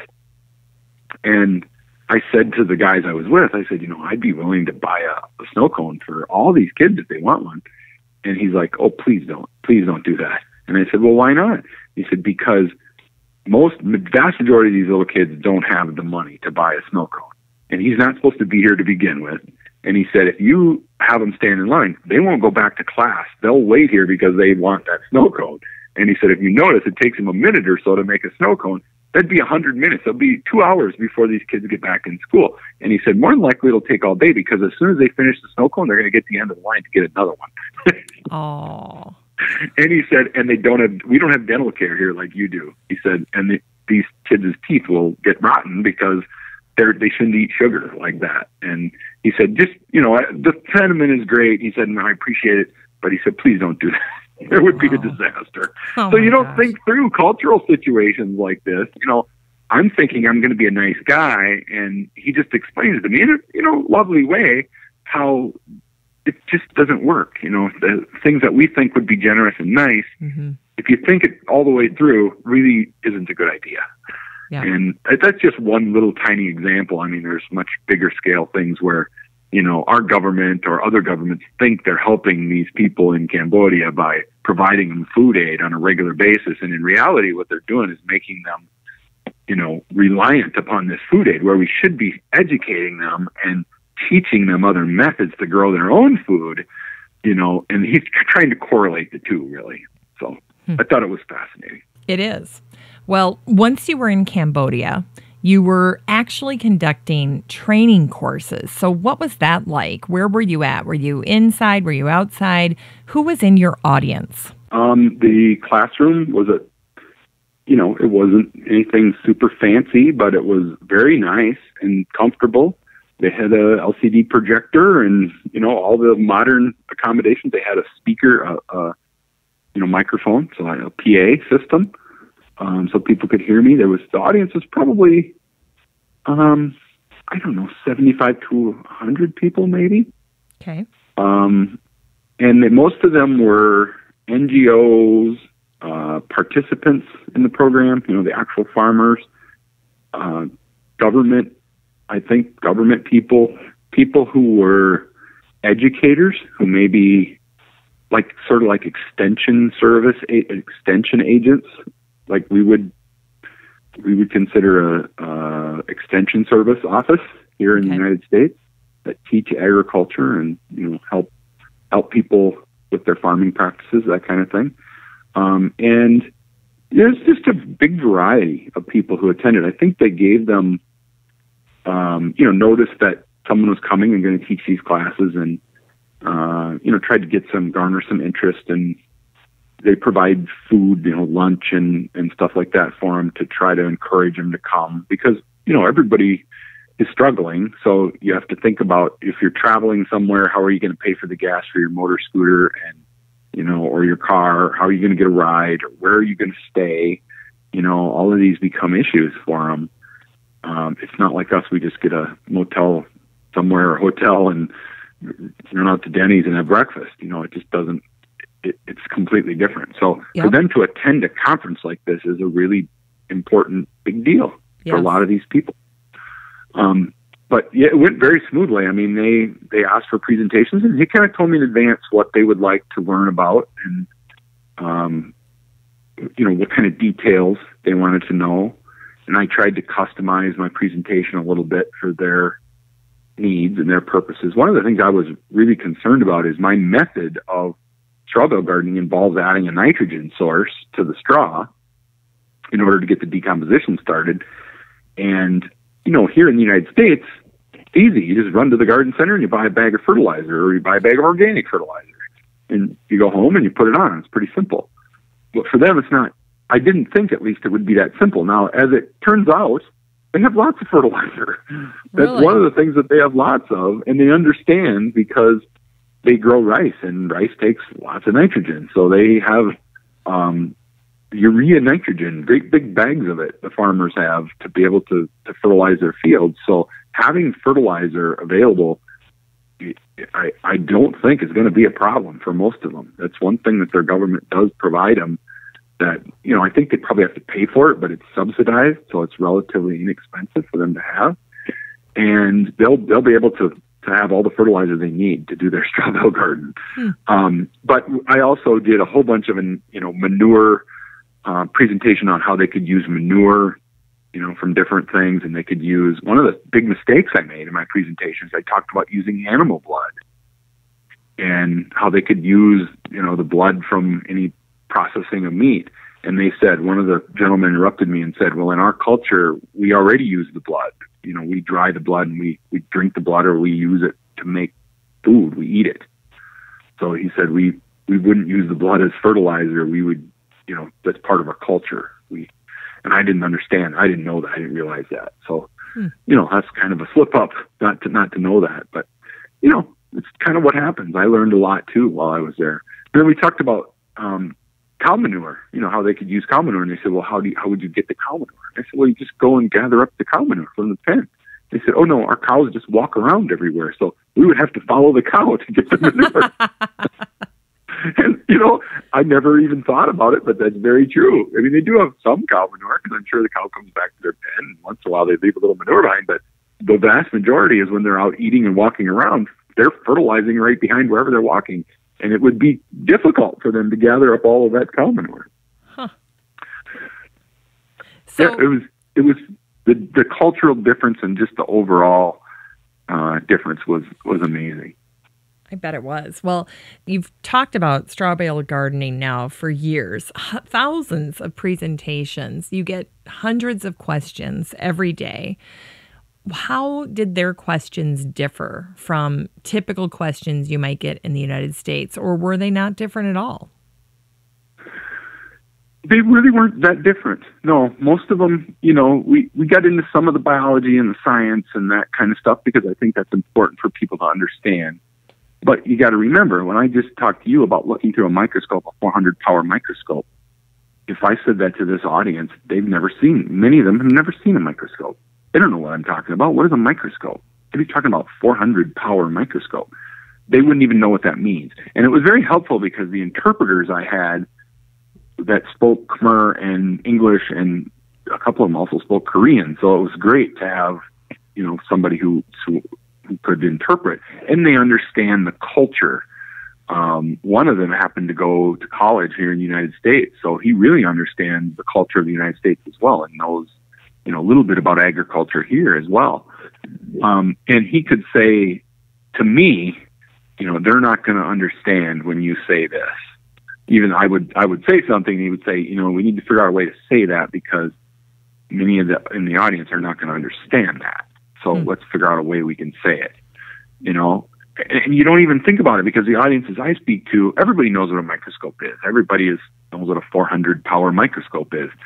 At least I assume they do. Most of them do. But in that environment, it probably was the opposite. Most of them didn't probably know and had never used a microscope in their life. So, just things like that you don't even think about during a presentation. I've done this 1,000 times, but you really got to think through, how are these people going to take this information, and what are they going to understand, and what's going to be difficult for them to comprehend. And that was probably one of the hardest things to think this through on the fly as I'm talking and giving the same presentation I've done so many times, to think that through. And parts of it I didn't think through, and I said things that they didn't understand, and then we had to backtrack and figure out a new way to do it, a new way to say it. Well, and especially sad when you think about their history, right? Because there's a reason why they're in this predicament, not being terribly literate after basically genocide, right? Of anybody who could read or write. Right. And they're not unintelligent. That's the thing. They're intelligent people, but it just means that they didn't have opportunity when they were young to read and write, and that's a good thing in the long run because it saved them from being, murdered, killed by their government, because they didn't. And now, now we're 50 years past that, or further, and 60 years past that, and some of these guys are now 75, 80-year-old farmers still farming away. No Social Security over there like there is here in the United States. They don't have an IRA. They work until they can't work anymore, and then hopefully they have family to help support them and help them survive. But there's not, you talk about third world, there's not, modern health care and modern dental care, and, none of that stuff exists. Well, I noticed on your Facebook page, one of your followers had a great idea, and this was from Laura LaChance Stubbs, and she wrote, if they can't read, why not make a picture book with all of the steps to create the Straw Bale Garden? People that have done it or who have been to a class can help people who have the book understand it better. Just a thought. I thought it was a great idea, especially if you end up doing more of this type of work. Yeah, I thought it was a great idea also. Yeah, and I think the guys at Ogden probably do that. They do it in a more rudimentary way. A piece of paper that shows, all of them know what a pop can is. All of them know what a water bottle is. So instead of saying a cup of fertilizer, we would say a water bottle cut to here. This is how much you should use. Yeah. Because they can all find a water bottle. Unfortunately, there's litter everywhere over there, so they can find a water bottle, and they know, okay, this is about how much I should use. So it's all, and the guys at Ogden that are the ones who are going to teach this are going to make the materials in Khmer language, and, pictures and things like that probably are what they end up doing for the people who can't understand the written language. They can look at the images, and then once you show them how to do it and they get through, then they can repeat the process. They have really good memories. You show them how to do it, they can remember what you showed them. You just can't mail it to them and say, read this, Yeah. So that's the thing, is it's important for people to understand that it's not that they're not smart. Right. It's that they just can't read and write, which to most of us doesn't make a lot of sense, but once you meet them, you can understand. And generous people.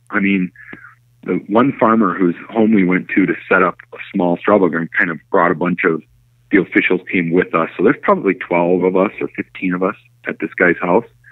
And, we set up a little small straw bale garden, and his wife and he kind of participated and showed him how to put the fertilizer and water on, et cetera. And for lunch, he went over to his cornfield. Now you got to remember, this is a tiny cornfield, Jennifer. He doesn't have 40 acres out and back. He has a tiny little plot of corn, and he picked an ear of corn off of the cornfield for everybody who was there.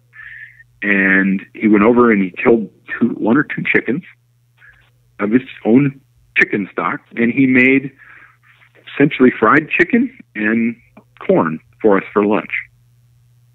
Wow. Out of his own, this is a guy who doesn't have very much. And for him to do that to these strangers who, he knows they're officials, and he knows they're there to try to help him, but he doesn't know these people. There's no personal relationship there, and he gave up his own food supply to make us lunch. I thought that was just so telling of this population and how, what kind of people they are. It's amazing. Gosh, what kept you from just hanging your head and crying right there? I would just Yeah, I know. Totally and the guys that I was with, I said, should I leave him some money or something? And he's like, no, because that would make him feel like, he was doing it to be paid, and he's not. He's doing it because he just wants to do it. Mm-hmm.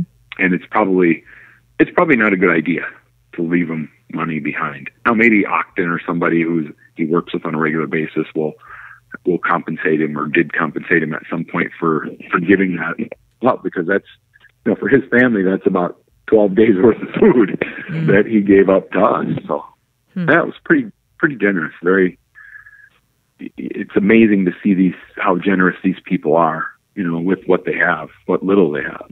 So I'm starting to get a picture of what it looked like to be there. Are their homes sited on high land then, if they've got to deal with this flooding and then have basically a drawbridge to get them over to the Straw Bale Garden? They're on stilts. Each of their, if you think of a really nice treehouse when you were a kid that's up on 4 posts in the corner, that's kind of about what their houses are like. They're not much bigger than a kid's treehouse.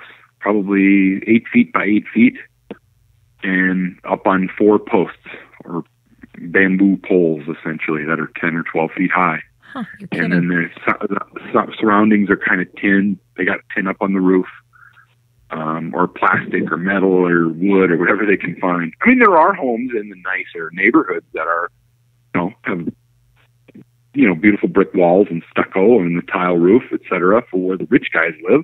But the vast majority of the population lives in these little shacks on stilts.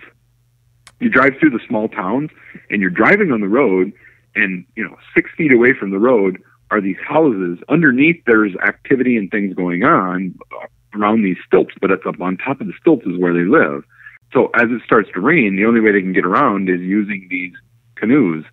So every house has at least 1 or 2 canoes outside, and I talked to them. I wasn't there during the rainy season, but I talked to these guys, and they said, "Yeah, the water will be right up a foot below where their house is, and they tie the canoes right on the side of the house. And if they want to go somewhere to the neighbor's house or to go somewhere for any reason, like the kids go to school, he said sometimes they'll take the boat and go to school.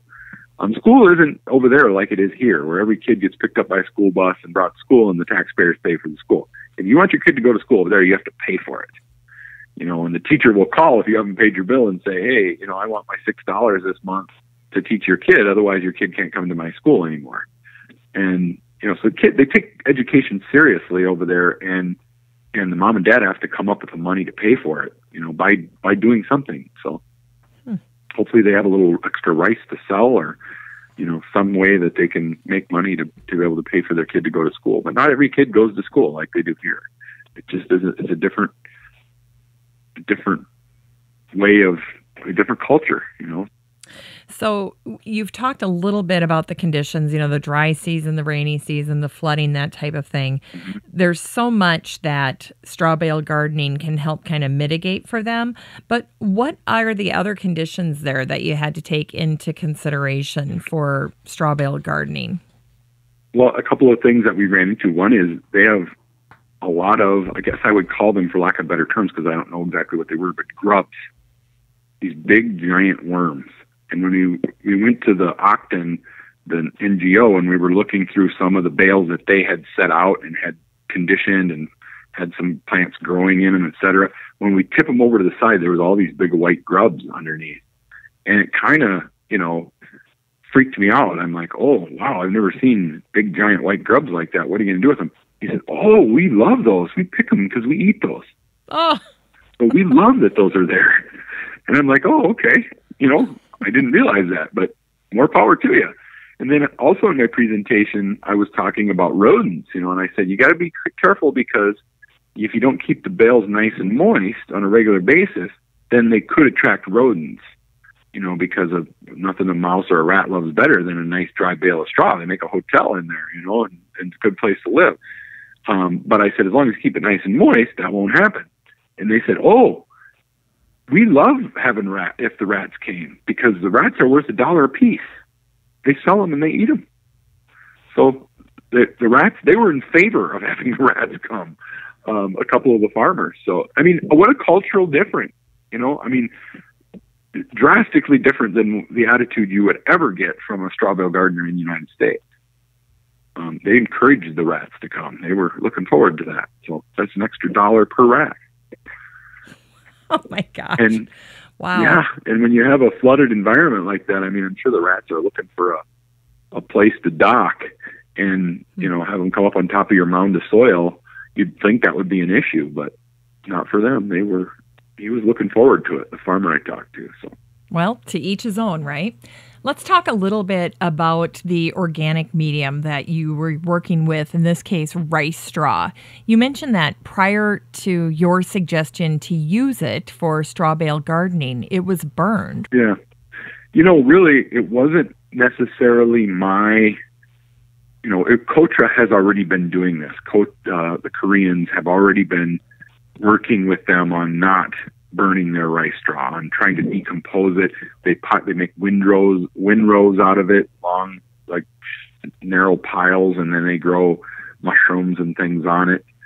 So trying to educate them that there's other uses for this straw, that straw can provide more value, than what just burning it provides them. They know that some nutrients come out of the straw, but you get a lot more nutrients if you just decompose the straw and then use that compost on your fields rather than just burning it. So they've been trying to educate them, and that's one of the reasons they started this Bale Festival, celebration of straw. And they get 30 or 40,000 people that come to this celebration. They have entertainment and they have food vendors, and they've moved it around a couple times to different locations. But they do it during the dry season, essentially, when the rice fields are bare, because they do it on a big 40 acre plot of rice fields that they just rent for this festival. And this year they actually did it in a different location. They did it where there's a Korean construction company that has a basis, an area in Cambodia, and they did it at their home base, essentially this construction company's home base, and they have a great big man-made pond in the middle. So they had a swimming pond in the middle, and they have he's trying to develop like a little place for tourism, where people could come and sit in these little shacks and have lunch and that kind of stuff. So they did it at his location. He donated or volunteered his location for the event this year. So we went and previewed that location while I was there. We were kind of going in that direction, so they thought they would stop and take a look at it. And yeah, it was a lot better location, I thought, than the middle of a dry rice field. But so they kind of have moved the event around over the years, and the event has grown. They get entertainment that comes in, and they have singers and whatnot, and then they have art projects. So they take straw bales and they make art out of them, all different kinds of weird art, just to show that there's other uses for straw, and that straw can be a valuable resource, and part of it is sponsored by the government, and encouraging them not to burn the straw and to put more value on it. And then they have a big Straw Bale Garden set up at this event so that people can see that you can use it for gardening, and sort of a demonstration plot of how this whole process works, etc. So it wasn't my idea to start using the straw for the gardening process. In Cambodia, essentially they had looked up information online, and they had figured out about straw bale gardening, and they were already sort of working on it, but they weren't being real successful because nobody had dug deep enough into the process of how this whole thing works. And they'd tried it on a limited scale, and they had a few things that had been successful, but they weren't getting the conditioning part of it right. And I think once we got them to that point where they did the conditioning, then it really started to take off, and they started to see some good production out of it.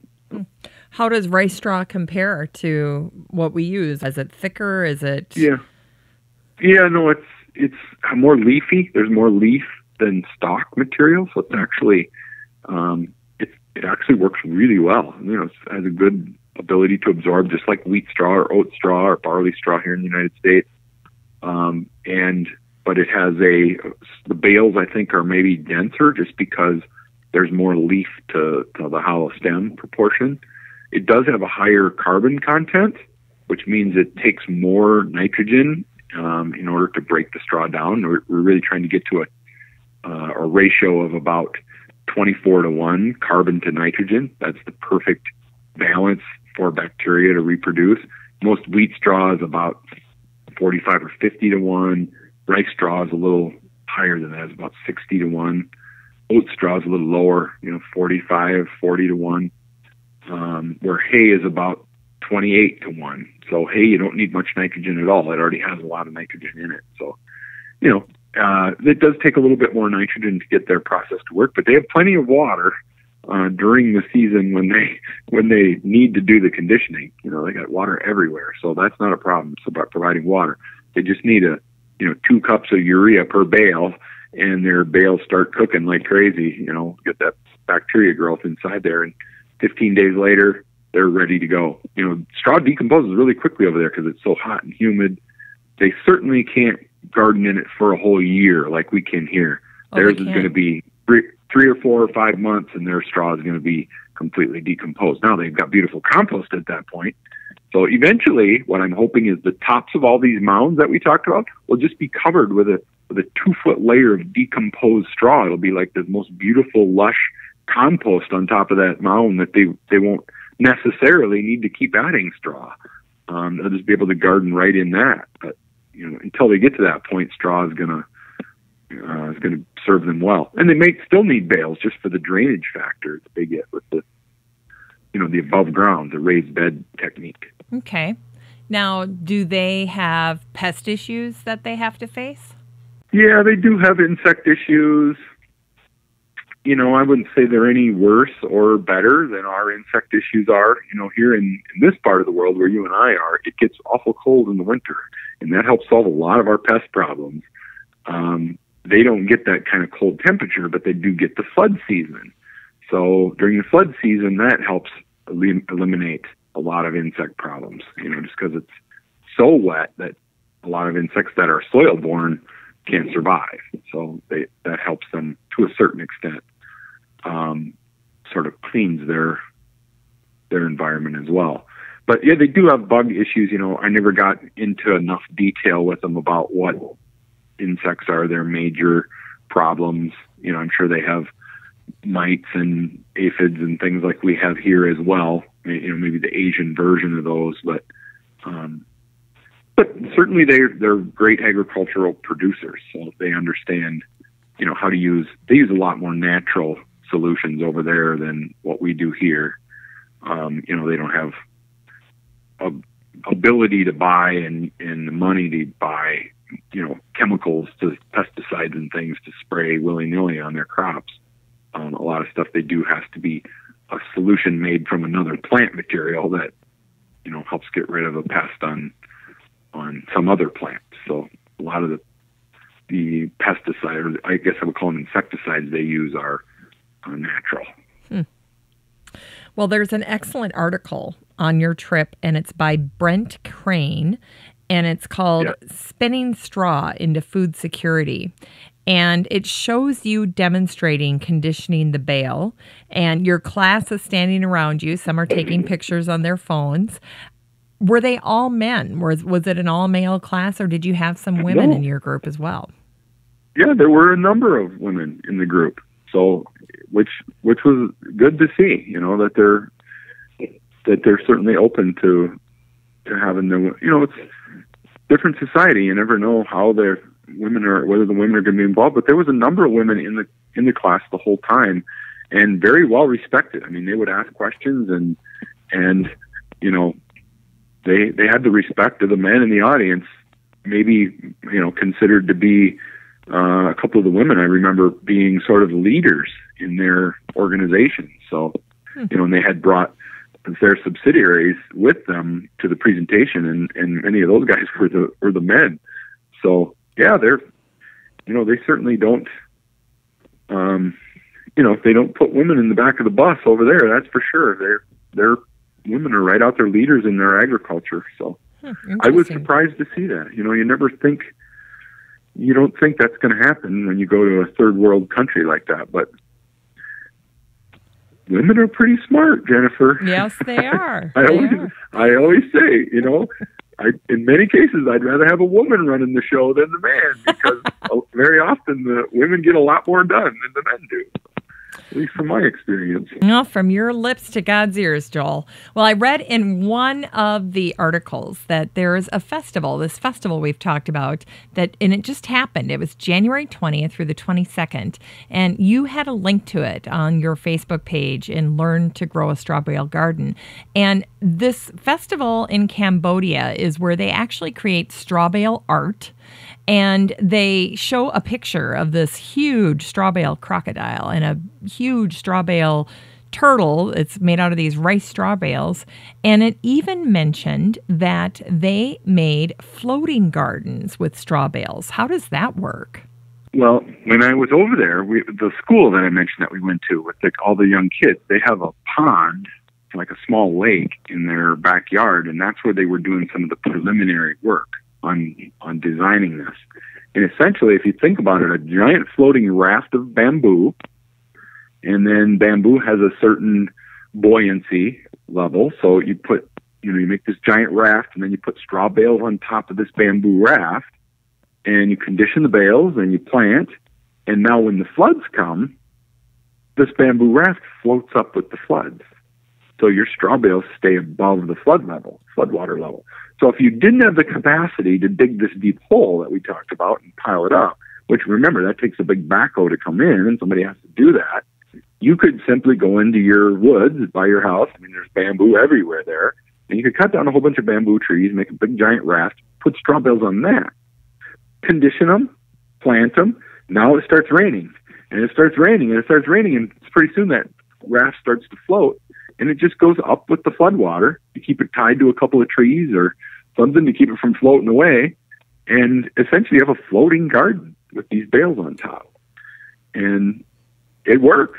I mean, they had some gardens this last year that they did on these floating rafts. And they proved that it's a viability, that it does work. You know, the bigger these rafts get, the easier it is, the more stable they are. You can walk out on them, et cetera.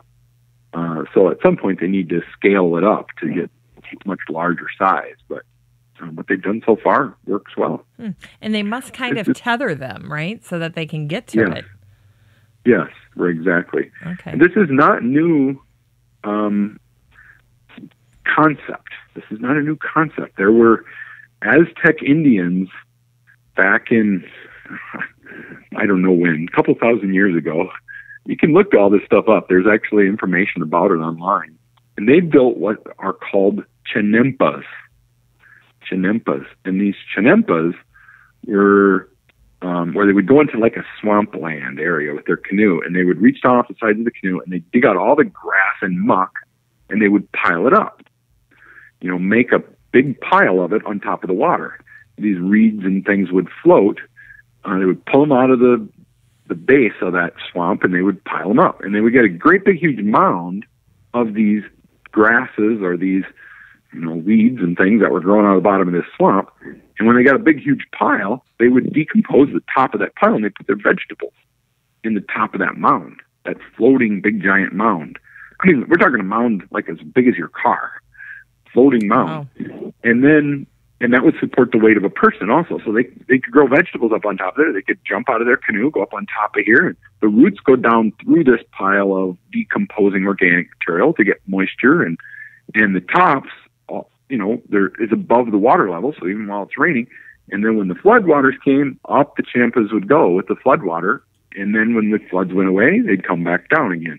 But it allowed them to make land that was not arable, was not good farmland, to make this swampland into area that would grow food for the population, because they had so many people, these Aztec Indians in this part of the world, that they needed more production. They needed more farmland, and this is the idea they came up with, is these chenampas, these floating gardens.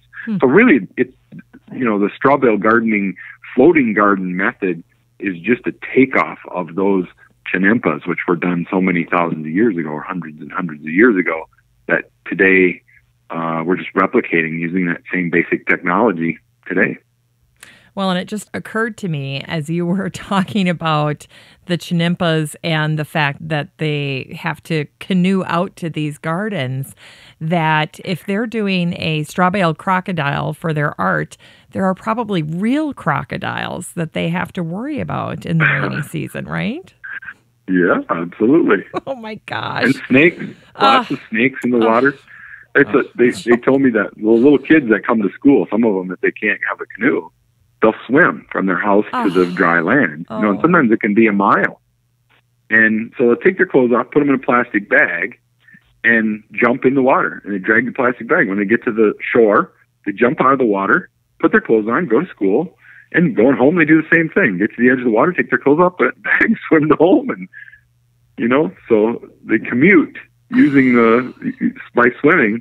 And he said most of these little kids can swim like crazy, you know, because there's snakes in the water, etc. I don't think a lot of them do that, but he said every once in a while you see a little kid swimming his way to school. Oh my gosh. Well, I have to say, I think I would give up gardening if I had to battle crocodiles to do it. Oh my gosh, I can't imagine. Yeah. That's crazy. Let's take a look at some of your pictures. So there were pictures that you'd shared on that Bale and Patty Art Festival. So it's, if people want to look it up, they go to Facebook and there is a page called Bale and Patty, Paddy Art Festival. What's the patty refer to? Do you know?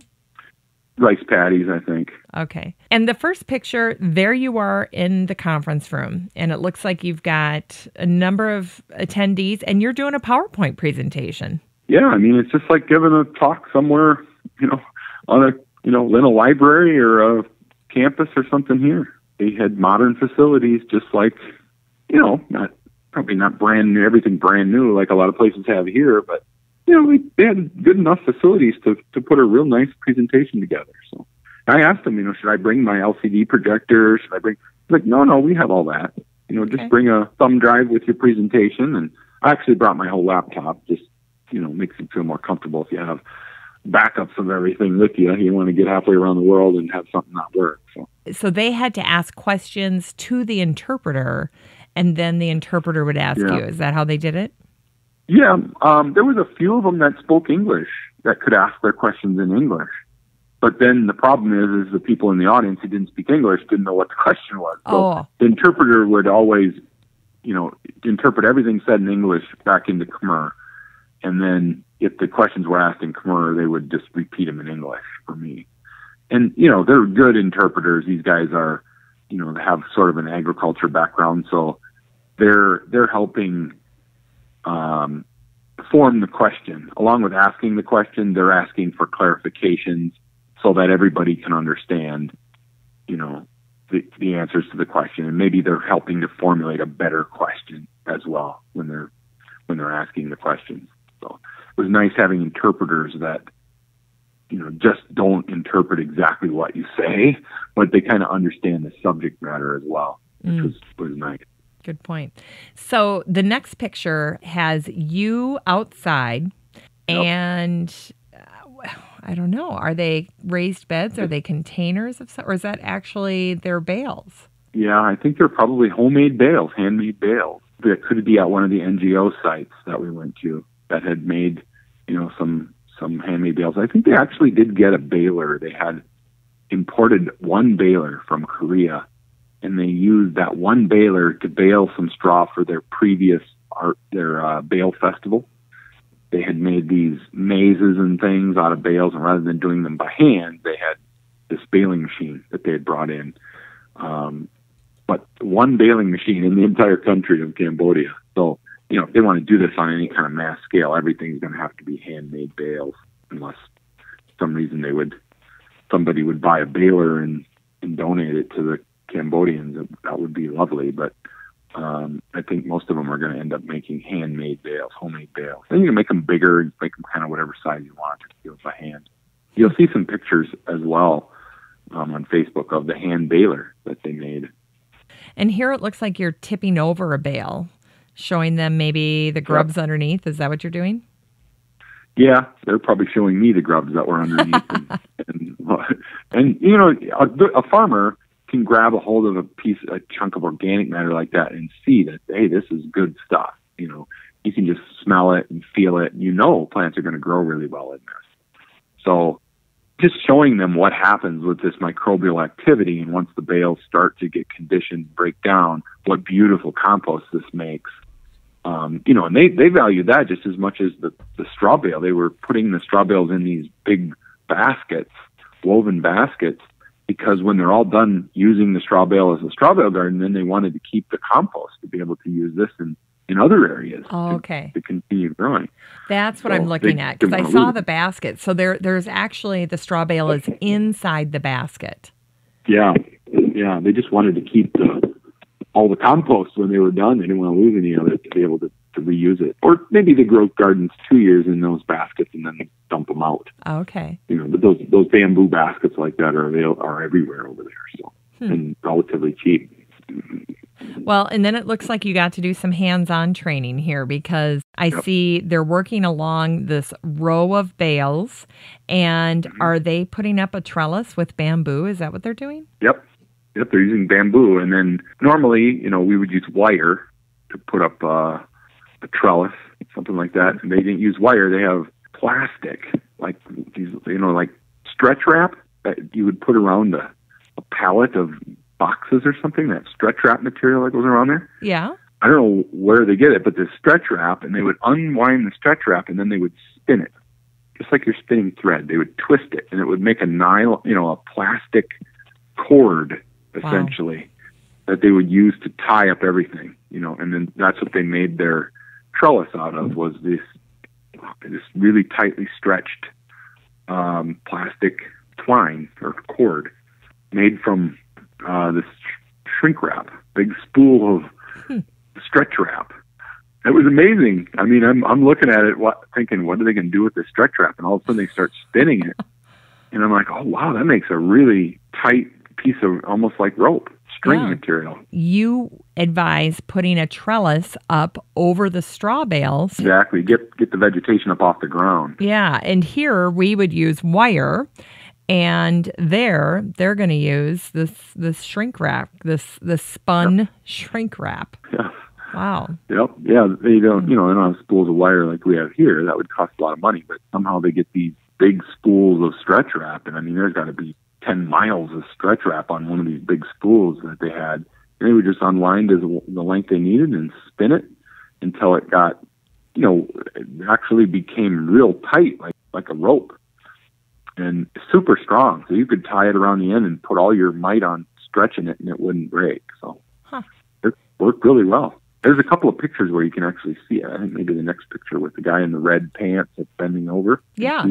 If you look just above, you can see the wire that stretched across, or not the wire, but the stretch wrap that pulled across there. And okay, looks like wire. Yeah, looks like wire, but it's stretch wrap. Oh wow. Is this a picture of someone actually conditioning a bale? It looks like he's got a little bottle in his hand. Is this the bottle that kind of holds the fertilizer or whatever he's using? Yep, that's the water bottle in his hand. So we showed him how much to put in the water bottle, and then that's how much you put on each bale. So he's out there sprinkling it on each bale. So that's his measuring cup. That's his measuring cup, exactly. And if he loses it, he can always find another one, because it's just a regular old water bottle. Okay. And the next picture you'll look at is his wife watering the bales. She's got a sprinkling can. Oh. And they get buckets of water and then fill up the sprinkling can. And every day they're going to go out and put a sprinkling can of water on each of the bales to keep them nice and moist. What they're standing on right here, this is high ground that's been built up above flood zone. It's fascinating, isn't it? Yeah. Seeing how they put that together. So they have a bamboo pole that goes across the top to kind of anchor that trellis, but then the rest of it is just put together with the shrink wrap. Yep.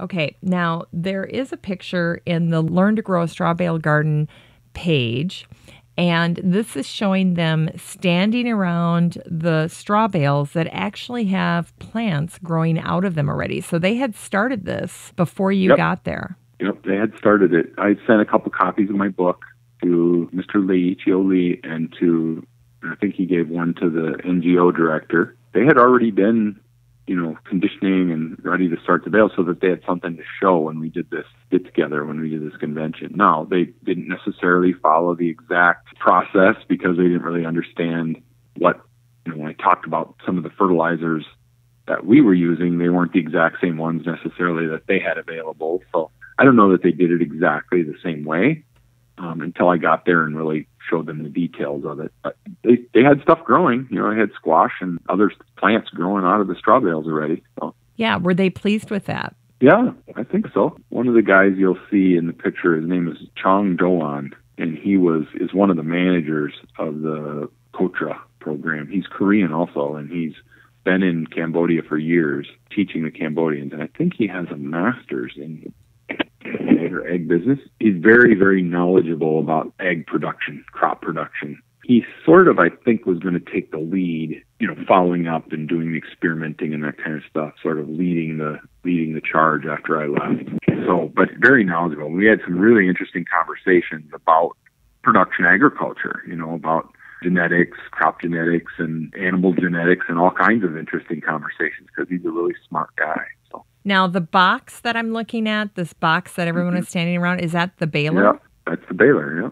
It's sort of a vertical one, so the bales come out. You can see the bale sitting in the foreground there. And they put all the straw in there, and they use that giant lever to smash it down like a big plunger, and it gets super tight.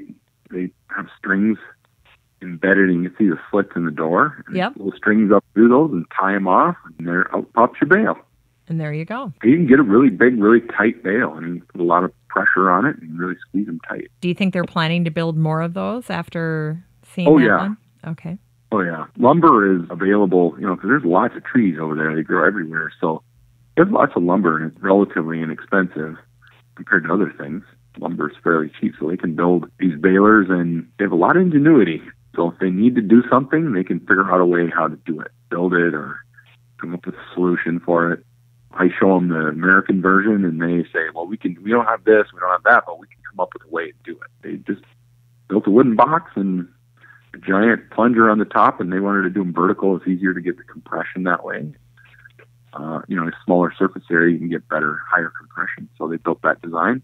I think that you can get that design, actually, if you search online, that guys in the southeast United States, down in Georgia, use that same design of a baler, handmade baler, to bale pine straw bales. So if you look for pine straw baler, if somebody were to Google it, they would find plans of how to build that exact baler. I believe that's where they got these plans.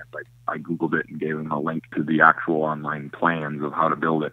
And they use those plans to build their baler. And then on this one picture, it looks like, are they working with bamboo there? Yeah, that's your bamboo floating raft. Oh, they're making the raft here. Yeah, they're making the beginnings of that floating raft. And then the next picture shows a guy, and he's got the floating raft. Yep. There he is. It's waist deep, floating raft. Yeah, and they got a little base layer they put on there, and they're going to pile up the straw. Now, what's the little blue thing under that hut that he's pushing? It's a barrel, blue barrel, just for extra flotation. Yeah. Now, notice how high that is. That's about chest high, and the water up to its waist. So there's bamboo on the top, and then there's a couple of those big blue barrels underneath to give it more buoyancy. So when he gets the straw bales up on top of there, the mound of straw, and then gets it wet, it will still float easily. So. And they put a little roof over the top so that there's shade. Is that why? Yeah, I don't know on that one why they did that. Maybe they wanted to make one just to see, with some shade on the top. The other ones I noticed they don't have that. But that particular one they did. What he's in between there, are those actual areas that they're going to be growing then? Yeah. Yep, they're beginning to pile up the straw. I don't think they had it all on there yet, but they're, getting the rest ready. They do want to put a little bit on there, I think, and just see if it floated, how buoyant it was, if they need more or less bamboo. Well, I'll put some of these pictures on the show notes page because that way people can see what we're talking about here, but they're fascinating. Sure. So, and then it looks like here, one of the last pictures is just this pretty substantial straw bale garden that they have that's on top of one of the mounds, right? Yeah, it could be, they had a couple of good-sized gardens like this. You can see the director with the folder under his arm. Yep. That was the guy who's the head of the NGO. His name is Navnarn. Nhovnharn. Navnarn. Who was a really nice guy. Spoke really great English and just a smart guy, agriculture kind of guy, and runs this whole NGO. So the Straw Bale Gardening is just part of what he's working on.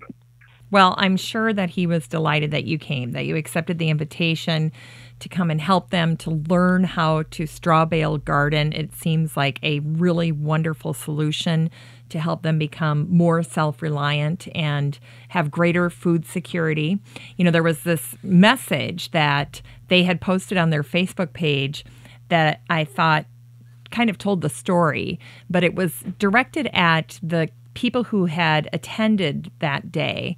And this is what they wrote. They said, "We hope the workshop will broaden the knowledge and understanding about how straw bale gardening works and how to apply this model to Cambodian settings to improve people's livelihood and the food security of our country." And I really thought you could take that statement and frame it and hang it in your office for those days when you're like, it's just straw bale gardening. What's the big deal? Because it's moved beyond just a method to garden, and it's become something that has pretty big significance in places with challenges like the ones Cambodia faces. So you've had some time to reflect on your days in Cambodia working with the farmers. And I'm so curious, what did going to Cambodia mean to you in terms of personal growth as the pioneer of straw bale gardening?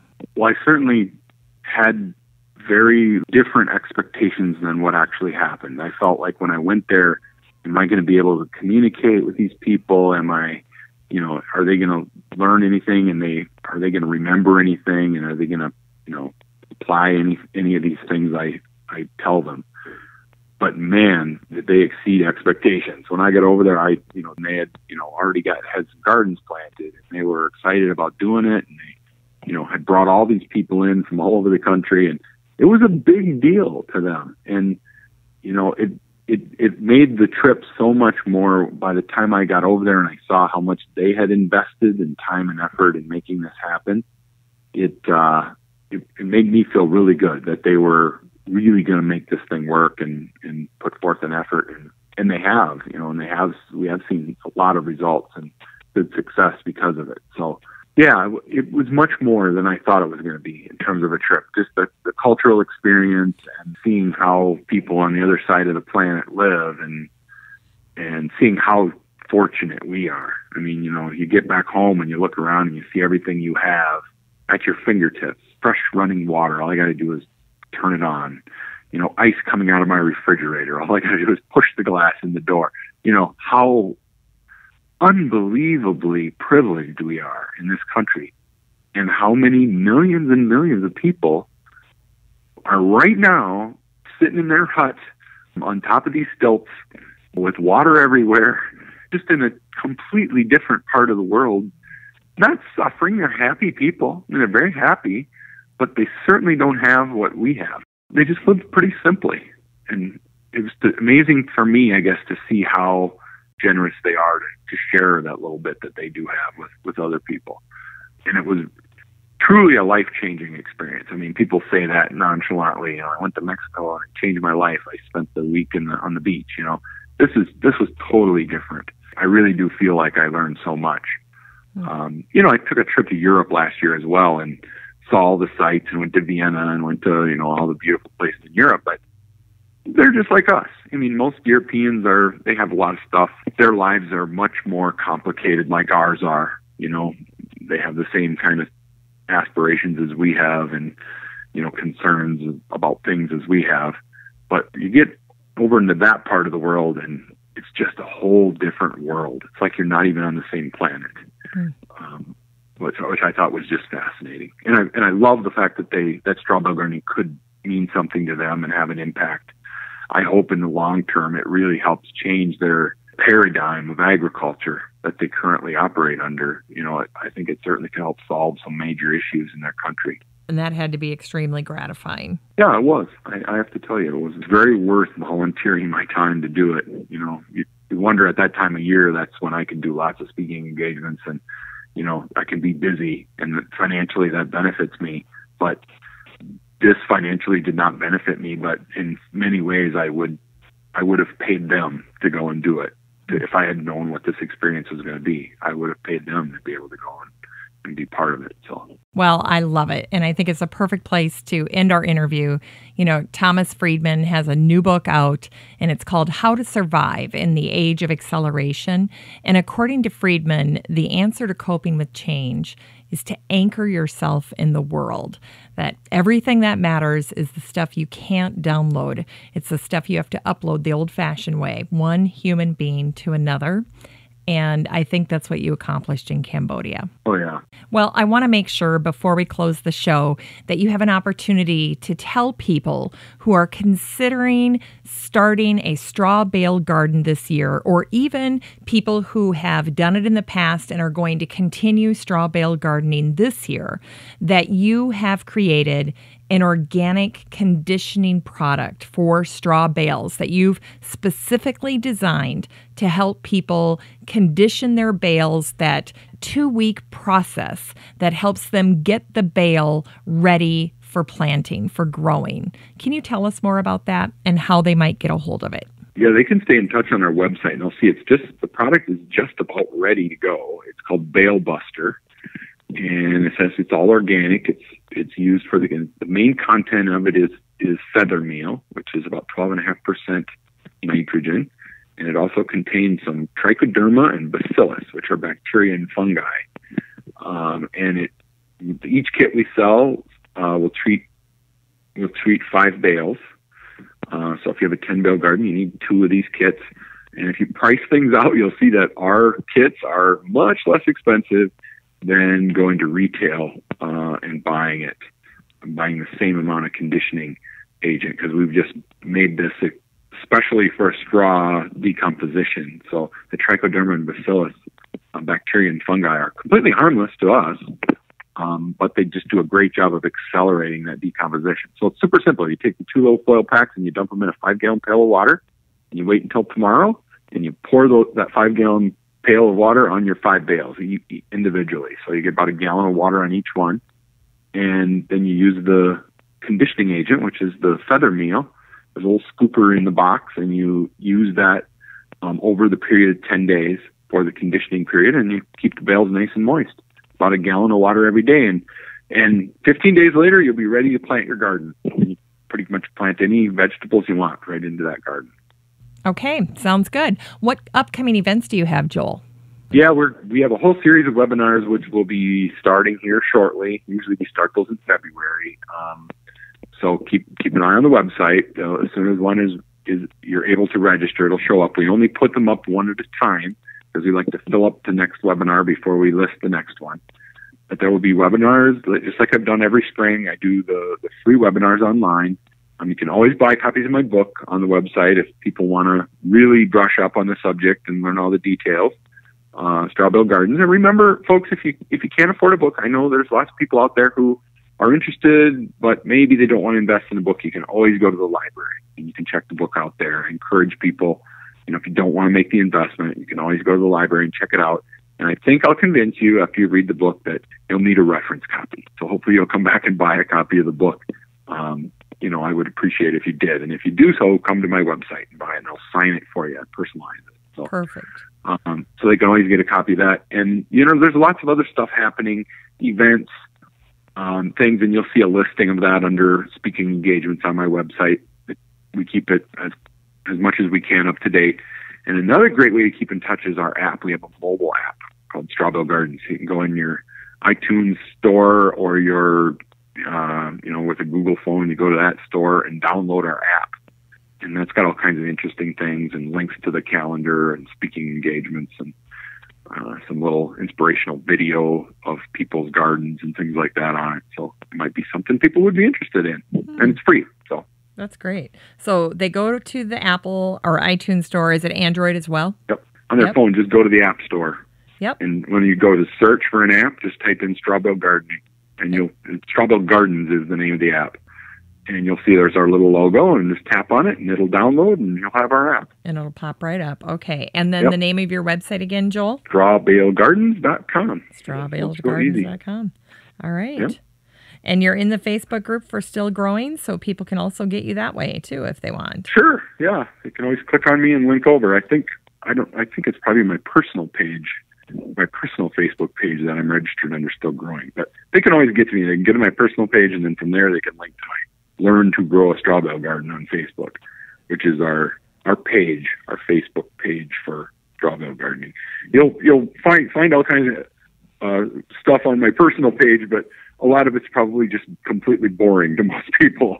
If they want the straw bale gardening stuff, they can go to our Learn to Grow a Straw Bale Garden. That's the best place to find straw bale information. Yep. And there's a lot of great groups, straw bale gardening groups. There's amazing how many there are now. I mean, there's one in the Netherlands, and there's a German one, and there's a French one, and a Spanish one. All these groups that all over the world that are straw bale gardening fans that have started their own little Facebook groups to talk about straw bale gardening. So that's fun to see as well. Yep, I was noticing that today. That's it's taking off. It's all over the world now. So that's fantastic. Sure. Well, Joel, I can't thank you enough for sharing your wonderful adventure in Cambodia with us. It was just tremendous to hear about that whole experience and the good work you did over there. Thank you for having me, Jennifer. I really appreciate it. You do a wonderful job with your podcasting. I tell people all the time, if you want to listen to the best podcast interviews and gardening related subjects, you got to go to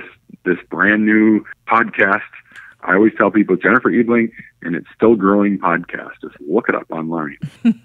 Well, thank you, Joel. That's very kind. I really appreciate it. And thanks for being on the show. I know that people will really be inspired by the story of your trip to Cambodia and what you got accomplished there.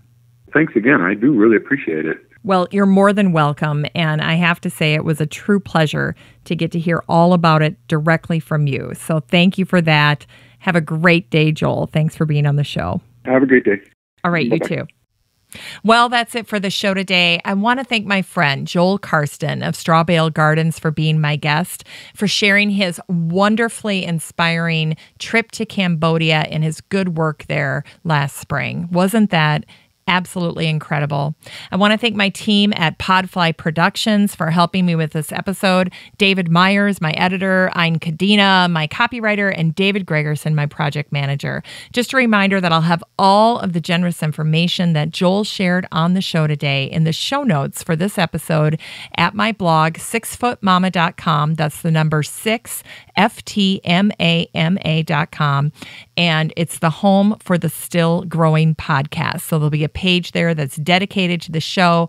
All of the show notes are there. They'll pop right up, and the great resources that were mentioned in the news roundup at the beginning of the episode, in addition to all of the questions that Joel answered, are listed there with timestamps and lots of resources available to you. And don't forget that I'd like to invite you to join the Still Growing podcast group. That's our listener community on Facebook. So you can find it by going to the website. Just look at the very top in the menu. It'll say Facebook page. That's a quick and easy way to navigate your way there. Otherwise, go to Facebook and search Still Growing Podcast Group. That's the name of our community. And then request to join. It's a closed group. You just have to request to join, and then I'll admit you to the group. And that's the only place I'm going to go to pick 6 winners for a copy of Joel's book, Straw Bale Gardens. So if you're interested in getting a copy of that book, please get in the group. I'd love to meet you there, hear about your garden stories, your challenges, and it's a great place for you to interact with other guests of the show. Joel is in there. Pam Pennick is in there from last week's episode. Peggy Ann Montgomery of American Beauty Native Plants. Anna Thomas is in there of Vegan, Vegetarian, Omnivore, and Deborah Madison of Vegetable Literacy, just to name a few. And I know they're happy to interact with you about any question you may have about their area of expertise. So go ahead, check it out the next time you're online. It's a great way to stay connected in between episodes. Once again, thank you for listening. Have a great week, everyone. Still Growing with Jennifer Ebling is a 6footmama.com production made in lovely Maple Grove, Minnesota. Still Growing is a weekly gardening podcast dedicated to helping you and your garden grow.